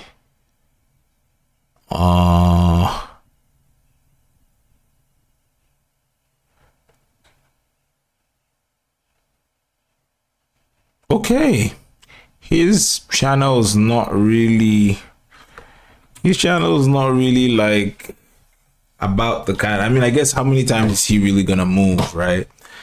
Because I'm like looking for videos that are similar to the one that we just watched, but like that's not really fair because it's a moving, he moved to a new setup. Like it's not supposed to be the same.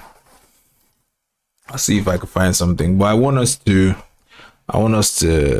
listen to something a little bit more on the productive side. Oh, good thing though that Plur came in to, you know, ask that question about the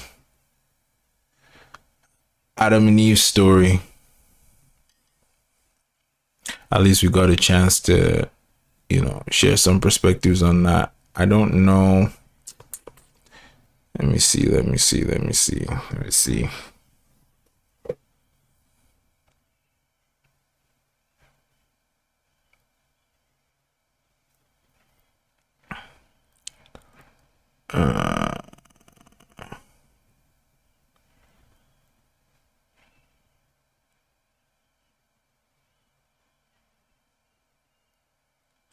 Whew.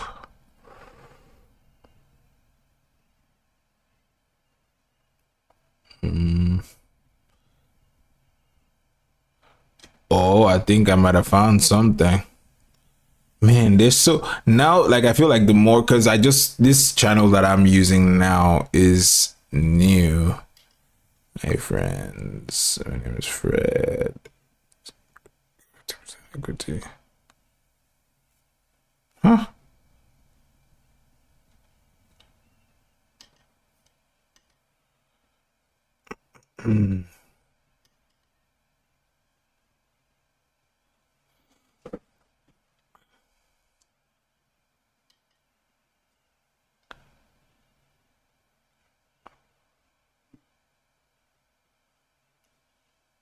Clips, okay. I think we're on to something. I should have probably clicked through the clips playlist instead. Clips.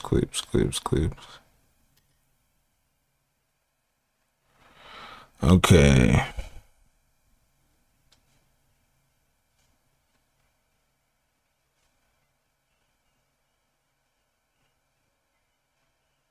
Okay, I think I found something we could watch. 10 minutes? That's not bad.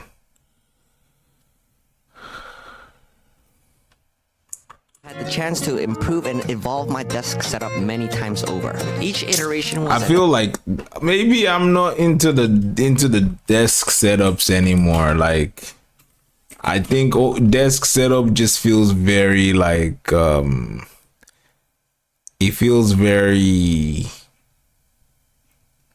ooh, this one looks nice.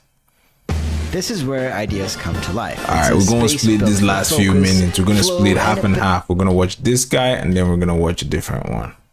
We're going to watch a section on the Bible because we're not getting away from that. We're going to talk some Bible today. Every detail is here. We're going to learn today. So welcome to the desk setup and the new look for the home office. Enjoy the episode.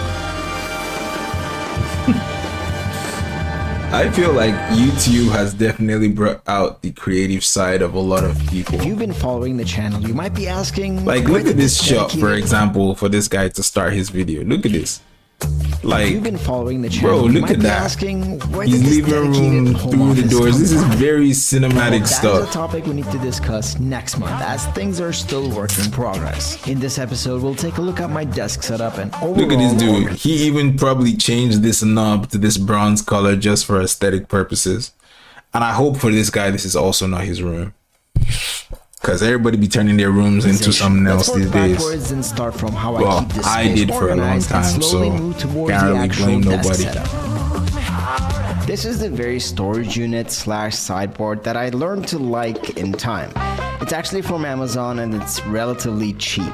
It's made out of engineered wood. It's a fancy word for not real wood that smells really bad for the first couple months of having it. It's a really nice looking product despite the low quality of the material, and actually even though I moved it around so much in my living room, it's still Did he say it's from IKEA? holds up pretty strong. You see, when looking for a storage cabinet, I was very limited with the size that I could go for. There were really nice looking alternatives, but they were just a lot longer, and this one right here was the perfect size for me. Now that I officially have a dedicated office space, I could go for something larger and more premium. Oh, okay, But for now, office this'll space. That's do. the term I was Well, looking for. what's in here? Office space. Cables, camera Because accessories, clamps, the dude was power turning his breaks, room power into an banks, and they office are space, all bro. organized in bins. This is where I reach when I need something. I mean, I quick understand every if you day. don't have a choice, I you do don't have a another choice, storage but- for bigger items that are not everyday use. But this is where I open up every day to grab a cable, store accessories that I'm done using. It's really an extension of my desk, actually. This Man, this guy just made me remember of how I want to, like, my closet in my room currently, I want to, like, change it up. I wish I could. I'm probably not, but I would have loved to change it up to just make it, section it in a more different way, you know. is organized enough for me, and I keep the amount of things to a minimal number here so that I can actually keep it organized. Sitting elegantly on top of the sideboard, I've kept things intentionally minimal Like, with a single this statement speaker, piece. The Marshall everybody seemed to Acton have 3 it. Speaker. I don't know if if the Marshall sponsors everybody, but this thing's not cheap. But then I guess that's why I'm so excited about the possibility of having like a regular 9 to 5 where I'm working in an industry that pays more, because these people are not, most of these people saying YouTube money. They have the money, they have the stuff, and they're then putting it into YouTube so that they can get their money back. Cause like, what? This guy don't even have the regular Marshall. This thing is I went brown with this leather. gorgeous brown version, and it adds a warm vintage Y'all might even think I'm tripping. Let me show you what this is.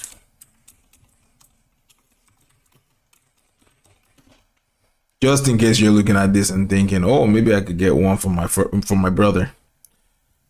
Even though I guess expensive is relative. So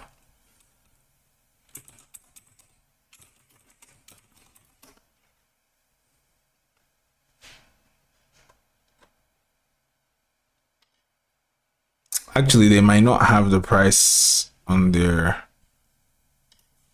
website. Speakers. Look at that. $400 speaker. The one this guy got $400 on a speaker? Brother, this is probably like $300 US. I should have stayed on the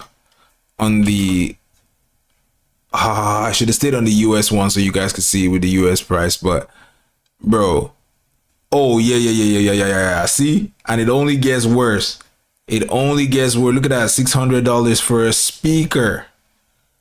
I mean, it's a statement piece. Don't get me wrong. I get the fact that it's a statement piece, but I'm not even gonna lie. I thought it was more expensive than this, but still, $400 is a lot of money, man. I'm surprised it's this affordable because it looks really nice. But when I say affordable, I don't mean affordable for me. I mean affordable for the people who got bread like that.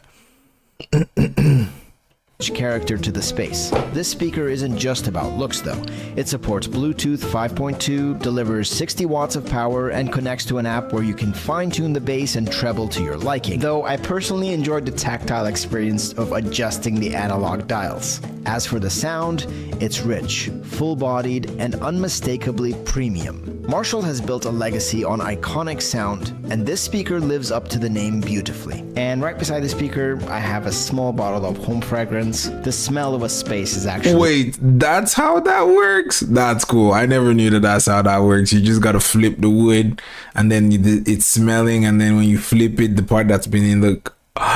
mind blown. important for me. And on the other side, I've got an industrial looking candle. Industrial looking candle, bet you that's empty. Now that the organization is out of the way, let's talk about my desk. This portion of the video is sponsored by Vernal. This is my Vernal desk setup. It's a sit-stand... Bruh, see, this is what I was talking about, the green paint on the wall, man. Green paint is, it's nice. Desk setup that is 150 by 75 centimeters, and I have the cherry wood desktop here, and it's real wood. Love that Vernal offers real wood selections for their desktops along with other colors and laminate material. Standing desks are great. This is a good, just so y'all understand why I'm saying that's a lot of money. This whole desk costs the same price as some of those speakers. The whole desk. You buy a speaker for that amount. Like, come on, bruh. Standing desks are great, but standing desks that are wobbly are not cool and annoying to use. Vernal offers real solid desk frames. Unlike standard standing desks that connect legs and brackets separately, Vernal uses an enhanced connection system between all components. This creates a more stable structure with better weight distribution, and these frames can handle serious weight. This desk frame here supports up to 275 pounds. Of course, you control the height of the desk with its controller, where you can also have 3 different preset heights. To emphasize the look and functionality, I also have the desk. I'm not trying to use your management tray, do your ad on my stream. They can be a bit of a pain to set up. I have to confess something. I often have to build stuff, and I often procrastinate on the task, but the Vernal desk setup was actually super smooth, and instructions Bro, he's still selling the product. It's perfect. Speaking of gaming, this small laptop can really perform. It's packed with the AMD Ryzen AI Max Plus 395 processor. Very powerful for gaming. Small laptop? Oh, so this monitor, he's playing on this tiny monitor? Or is this, am I tripping, or is this actually tiny? A lot of productivity related tasks done. Can video Flow Z13. Oh yeah, it is it's a like a laptop elite book or whatever they call those. That only weighs 2.6 pounds, making it perfect for home office use and mobility. I personally like to use the display on the Flow Z13 because it's I wonder if I wanted to get a laptop for streaming so I don't have to use my PC anymore. Maybe I could even gift this PC to like my brother-in-law or something. He would enjoy it.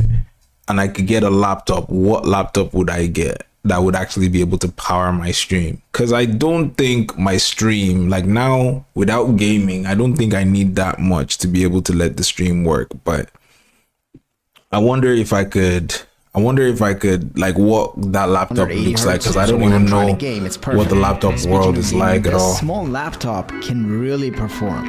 It's packed with the AMD Ryzen AI Max Plus 395 processor. Very powerful for gaming. I get a lot of productivity related tasks Seems like his desk gets a little bit messy though when he's plugging stuff in, because there's wires all over the place. If you're looking to add a powerful tablet to your setup or looking to do some portable gaming, definitely take a look at the Flow Z13. And if you want to know more about it, let me tell you about my long-term experience with some of the products that he has a MacBook on the side on my desk. This is Sanyon SW206, my studio monitors, 80-watt speakers. These sound really good and very accurate. I would definitely buy them again, and they're such a budget option. As for my monitor, I have the LG 27 monitor. The wobble on that monitor is crazy. Better refresh rate out of a monitor, and like I said, I don't really want to calibrate. But I like the green on the wall though. I like his color combination: green, brownish, orange, and black. As for my keyboard and white, rather, that's pretty good. Some recommendations, do let me know in the comments.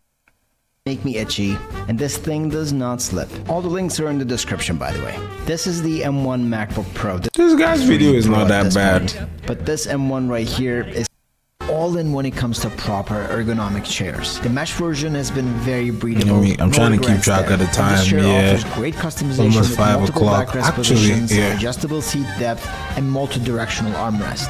The C7 gives you a very custom experience. If you're looking for an office chair, I definitely recommend. Do keep in mind though, it does show dust when it gets. Wow. Now I need to ask y'all how y'all deal with this. How do you guys clean do you use vacuum like this? Oh, that's what I was hoping wouldn't happen.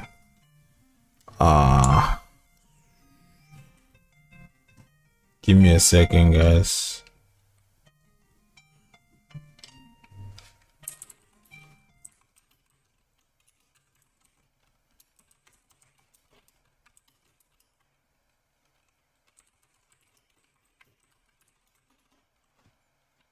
Gets dusty, so you're gonna have to clean it often, but it's very comfortable and good for your back. And FlexiSpot often runs Let me sale events, so get it.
That vision to That's life. nice that I could leave the At the core video of this playing room while is I'm the on my desk, back soon the true screen though. centerpiece, with every design choice orbiting around it. Even though Just I to feel the like left, I'll be I've missing installed out. acoustic wood slats I sourced from Amazon. They have a beautiful walnut finish that complements the desk without feeling overly coordinated. There's a balance between harmony and contrast that gives the space its character. And I have the Govee floor lamp smart light as an accent light here. I could As have for this lighting, I have various floor continuous light, but video I'm lights just not lighting up the gonna space, have but I have a Godox no ML60 RGB mounted light on a that lines C-stand behind my lighting up desk. the desk. Above the desk, I've placed my Bauhaus prints.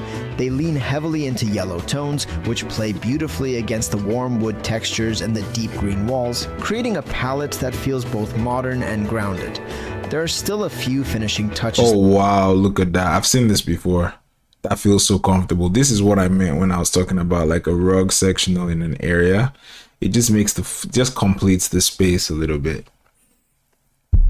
Anyways, to come, but I'll be sharing the full transformation down to the smallest detail in next month's entire apartment makeover episode. Thank you so apartment, much. see now that's what I want to see is apartment makeover, not just desk. I want to see the whole room, how you went about the room. Anyways, I'm gonna listen to this and then we're gonna use this to round up the stream for the day. This is basically between, you guys would recognize one of the guys on here. I forget his name, but Constant it's his show insertions anyways. that are capitalized. So throughout the Gospel of Matthew, you have these constant insertions that are capitalizing on details for his audience to make sure that they know this guy Jesus. Actually, I'm gonna pee real quick because I actually want to.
I almost didn't go pee because I'm like, man, I know I'm about to get into my toughest section of the stream where, you know, it's hard for people to pay attention to, but I'm like, man, I'm about to pee myself over here just because I'm worried about people leaving.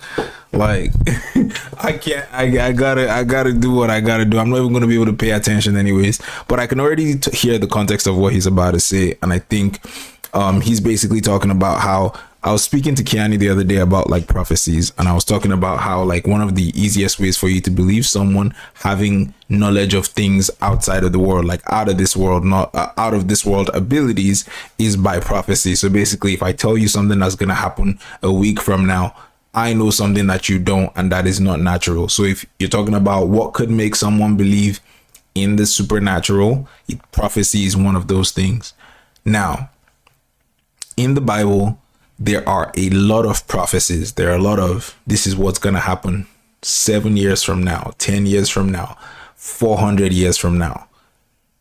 If someone was able to, if someone made a prophecy that something is going to happen 400 years from now and it actually happened, it's reason to believe that that person has some supernatural abilities, simply put. So here he's talking about Matthew, the book of Matthew, which basically talks about the story of Jesus and relates everything that Jesus did, everything about Jesus's life, and puts it side by side with the prophecy about it years ago.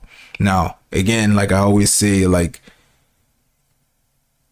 this is a book that is talking about, so basically the prophecies are books that existed way long time ago. It's easy for you to actually go online and say, okay, when did this person actually write this prophecy? Because if he predicted that this thing was going to happen 1,000 years before it happened, how could he possibly do that? If I told you something that's going to happen tomorrow, it's hard for you to even believe me. It's hard. You would be thinking, well, how did he do that if I predict what you're going to do tomorrow, let alone 100 years from now? So basically, that's what the book of Matthew tries to do in the Bible, is show you how all these things that were talked about in the past, all these prophecies that were talked about in the past, are actually being fulfilled in the life of Jesus. So that's what he's talking about. Person who is so throughout the Gospel of Matthew, you have these constant insertions that are capitalizing on details for his audience to make sure that they know this guy Jesus is this person who is the person you're waiting for. He's fulfilling the Davidic reign. He's the prophet like Moses that's predicted back in the Torah, and he's accomplishing these things. Is this what you mean when you say the Bible is written for you but not to you? I like that. Yeah. Yes. Yes. Yeah. Yeah. Because it has a different audience, right? And so understanding the context helps you. That's why the German rationalists in the 18th and 19th centuries they did the wrong thing. They said, this is how we would write, therefore. And they didn't look back because there's linguistic and cultural levels to it. Yeah. Right? So you could just translate the text directly. That's actually also it's context that's going to tell you the difference. That's actually also very interesting, because another way that those prophecies were written was twofold. Like, they wrote a message to the people that were let's say I'm speaking to Kiani right now, and I say, so because some of them don't have ears, right? I say, in the future, you're going to have this, right? In your future. So let's say I pick Screw. I say, Screw, in your future, this is going to happen. And then there's immediate, it happens to you in your lifetime, and it's also a prophecy about someone that's coming 100 years from now. Like, how you can put both, how you can say something and the wording is perfect to the point where it works for both that person you're talking to and the person from 100 years from now. It's crazy. Between a butt dial and a booty call. Even though they might be the same words in Greek or Hebrew, right? Yes. But you could read that and you could be completely misled. A butt dial and a booty call. Completely different things. Yeah, so there's versions of that in the ancient literature. Oh, yeah, totally. And this is with everything. Some guy is just guessing at that point and just making an inference. in terms of like today. Interpretation. Yeah. Well, you study the ancient culture. So fortunately we have like the ability to look at things and understand idioms. Yeah. And people talk about stuff. And that gives you a frame And of slang. reference. Like, I'm sure they're using slang. Oh yeah. Yeah. All the time. Apparently there's all these issues with like biblical translations as they're trying to translate it in like the 20th century to all these different cultures. And when they're putting in their native tongue, like there's one specific that I remember. I did this field trip to Wycliffe, and it's a Bible translator in Florida. Have you heard of it? I don't know. Yeah. And one of the things in like this one specific tribal culture in Africa, there's this idea of Jesus knocking on the heart. But in that culture, thieves knock.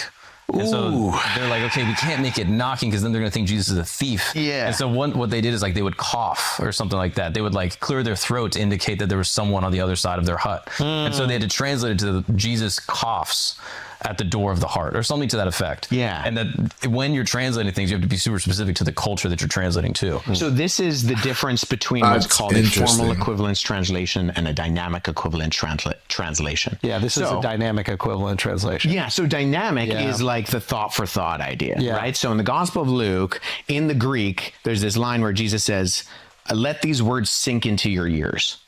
Right? That's exactly what Jesus says. Let these words sink into your ears. So if you have a dynamic equivalence like the New International Version of the Bible in English, they're going to say, listen carefully to what I'm about to say. Because that's what that means. But that's not what Jesus said. Right? So whereas the New American Standard Bible, the NASB, is more of a formal equivalence, they're literally going to say, let these words sink into your ears. Because that's the words that Jesus spoke. So it's the question of because people always ask me, like, what's the best translation? Yeah. And I don't know the answer to that. Like, the best Bible is the one you're going to read. So just figure out the one that you're going to read and then read it. The New International Version, baby. You got that? There you The go. best So, Bible let these is words the sink one into that your you're ears. going to read. And this gets Anyone. tricky because you have turns of phrase. Oh my goodness, that's One funny. of the most quoted verses in the Bible of the I mean, I do still think that it's important for you to read with a guide. Like, you don't just read anything just because, you can pick it. I think it's also important that you read and you read to figure out exactly what the message was. Because like he said in that statement, Jesus said something and then they translated it to listen carefully to what I'm about to say. Yes, he said listen carefully and you can pay attention to what's being said, but it's also important to know what Jesus actually said as well. So I think, at the end of the day, even me, when I'm speaking on this channel, I like to remind people that please don't listen to me and make what I say become the thing you're going to follow or that you're going to keep in your mind. I'm talking about the Bible. See what's written in the Bible and listen to that instead. That's my 2 cents. Bible is a version of Exodus 34:6, where Moses goes up. Because I could misinterpret or missay something and then you could correct me and now both of us are better off for it. On Mount Sinai, and God says that he is a gracious God, compassionate, steadfast and abounding love, and the Hebrew says long of nose. You're like, what? Long of nose. Well, it's a Hebrew idiom meaning slow to anger. Are they? Yeah. That's what that means. So How do we know that that's what he meant? So What else does it mean? So Hebrew is a Semitic language. We have other Semitic languages. Get out of here. This guy. Okay. So here's why I use that illustration. Even the most formal How do you equivalent. know? Okay. How would you say someone just got a long nose back in the day? How would they say that? Probably the same way. Well, How do you know it wasn't just a descriptor? a descriptor? Yeah. Because why would you describe God as long of nose? So we have other examples within other Semitic languages. I got a fucking idea too.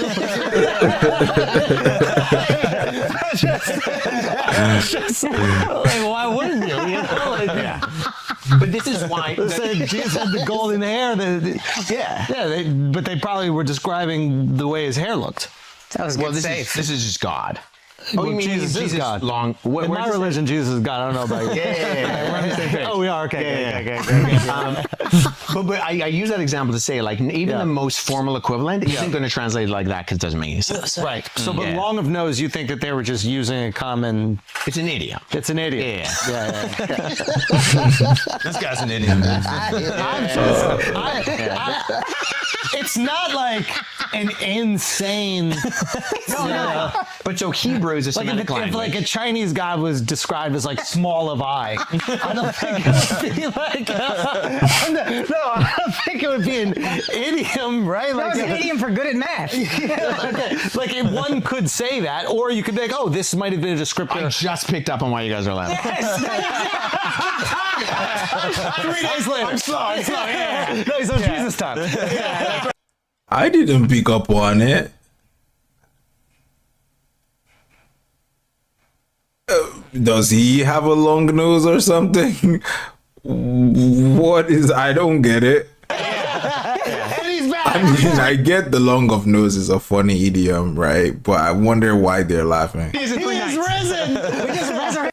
3 days later. I'm slow. Yeah. No, he's on Jesus time. And he's back. 3 days and 3 nights. He is risen. We just resurrected your sense of humor. So, I like it. Do you understand what I'm saying? Like maybe it was just a description. Like, But if everyone's got big noses, then it wouldn't be a description. You know what I mean? I mean, If everyone's got big noses, Not then everyone. but if you're a god, you want to have the big. Who are you saying has a big nose? that's what I was, Italians or something. Yeah, that's what we're talking about. Jews. Yes. Yeah. So wouldn't the Jewish God also have that?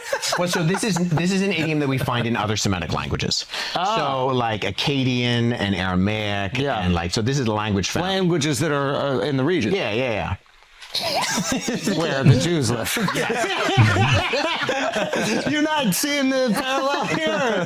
You're a historian. You got to know about this. Well, You gotta understand the context. You gotta understand the context, know dude. who he's speaking to. He's saying he's one of y'all. I mean, maybe. Contextually, no.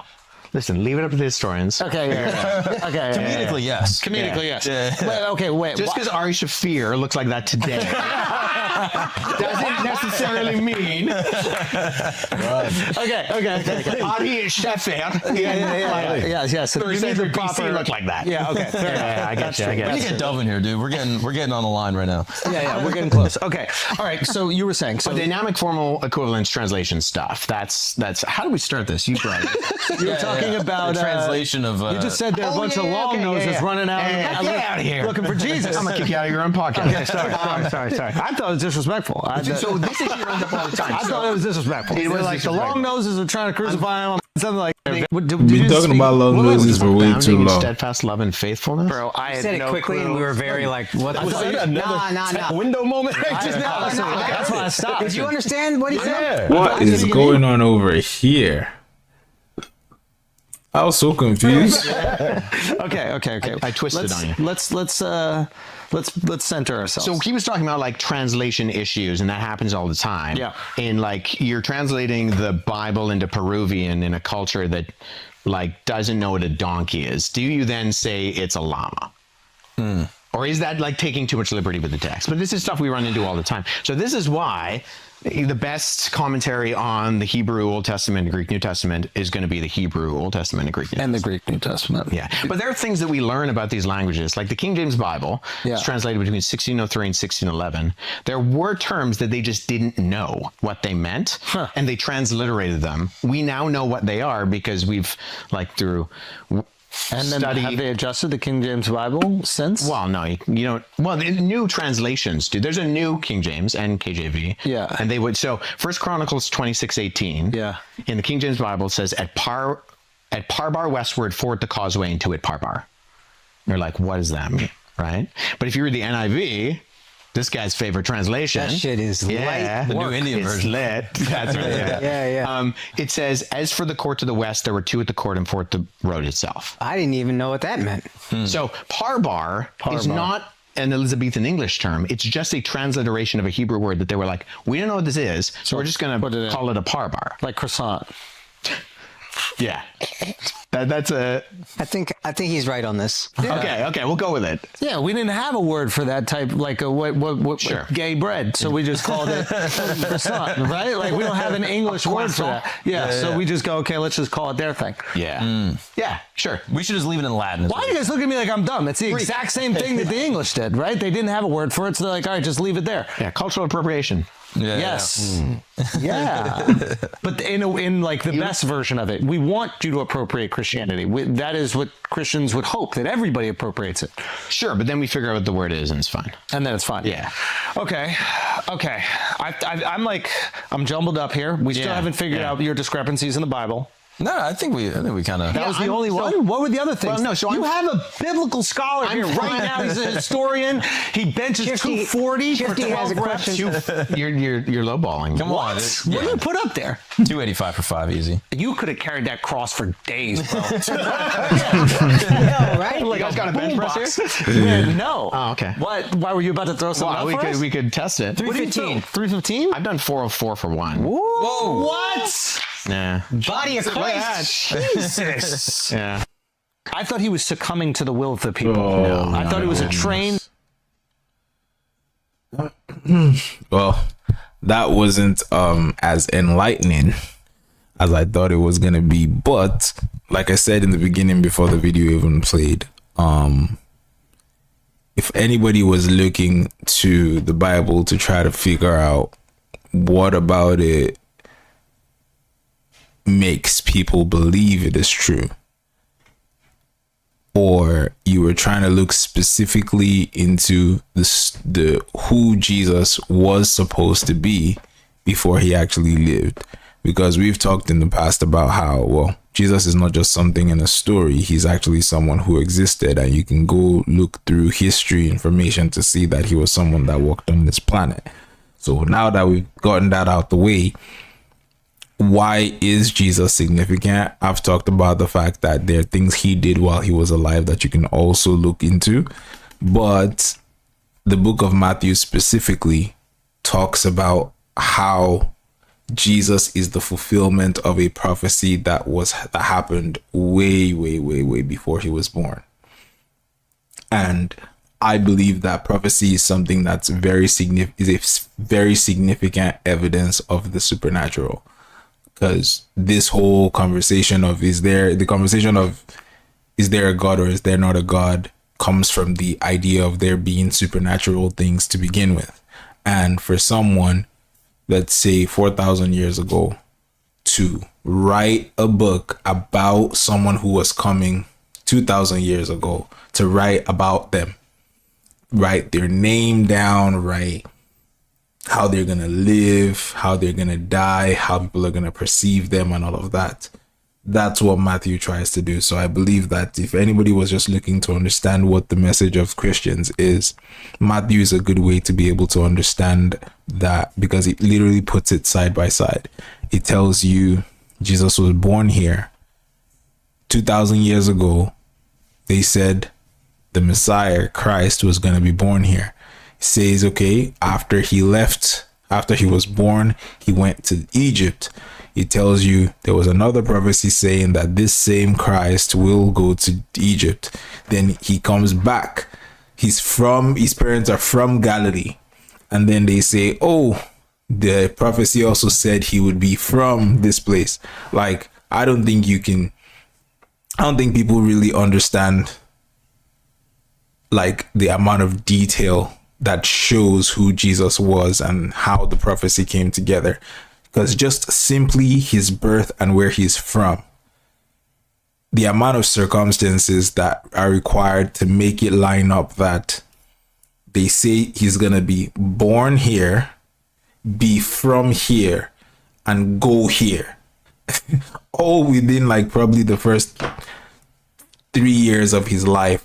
He fulfilled all three things. And I always talk about, when I talk about prophecy, I try to make sure that you understand that it's not just, oh, it will rain tomorrow. It might rain tomorrow. It rains sometimes, it doesn't rain sometimes. But the amount of how specific it was about what was going to happen. Like, usually you would just say, he'll be born here and from here. that would be easy to guess because, well, people usually are born where they are from, but apparently something happened during that period where there was a census that forced the parents to go back to their hometown, which the woman was already pregnant. She had every right to just be like, man, I'm pregnant. Just tell them I couldn't go back home. But no, while she was pregnant, she went to this place, gave birth to him here, which now makes both things correct. He's from here and he was born here. Two things happened. Then they also say that, okay, he's going to come from Egypt. So now when they get to this place where he was born, because of the king that's there at that time, he's trying to kill everybody within that area because he heard that there's another king that's to reign. And now they're chased away and they have to run to Egypt. Now, of course, you might think, well, I mean, maybe these people just read the book so they knew exactly what to do and they just wanted their kid to be called this. Well, you also have to remember the fact that they didn't line it up. They didn't want to be killed. They didn't make the king want to kill everybody in their area. And trust me, the pregnant woman didn't want to travel for days to another place just to give birth, just to make a story true. Because to be fair, even if you force the story, you don't make the kid into exactly what you want it to be. I mean, everybody here is a testament to the fact that none of us turned out the way that our parents wanted us to turn out, if we're keeping it a buck. So, basically, like in terms of just the prophecy alone, just understanding the prophecy alone and understanding how intricate it is, Matthew is someone who in his writings, he basically says, they said this was going to happen. This is how and when it happened. They said this was going to happen. And he points out every time that Christ fulfilled a prophecy that was told about him way before he was born. And what's interesting too is the fact that, like, even if it was about someone trying to purposely make their own life a prophecy, well, guess what? The way that it was done, the people that were around, most of the people who were studying those books before Jesus was born, they didn't even see him as the Messiah at all. So if it was just about general understanding of what this person was supposed to be and what they were supposed to do, and then just trying to play act it, they would have probably play acted it the way the Jews would have understood it, not in the way that we see it now. So, there's different, just thinking about it, just reasoning it, the prophecy angle of it and why you should even believe that it's a prophecy or not, or if the person just tried to make it look cool. But I was gonna say something. Yeah, so pretty much that's my, anybody who's looking to just see how interesting or how intricate the life of Jesus was and why it was the way it was and stuff like that, you could definitely check out Matthew. I would always say if you ever wanted to read the Bible or learn about Jesus, you should read John, because that's what we're reading every Friday now, just trying to go through the book and just understand the life of Jesus from John's account. But Matthew is also one that if you're someone who's into trying to understand, like, why is Jesus important from the get-go, Matthew starts to answer that question from the jump. But today's stream was really fun. I noticed we had a lot of people here throughout the day, and I appreciate you guys hanging out, watching, chatting, sharing your thoughts and everything. We'll be back tomorrow. Tomorrow is supposed to be the day where we watch a video on YouTube about one of the Bible stories. Hopefully I find time to be able to get us the right video before then. But for now, that's gonna be it from me. I'll see you guys tomorrow. God bless you.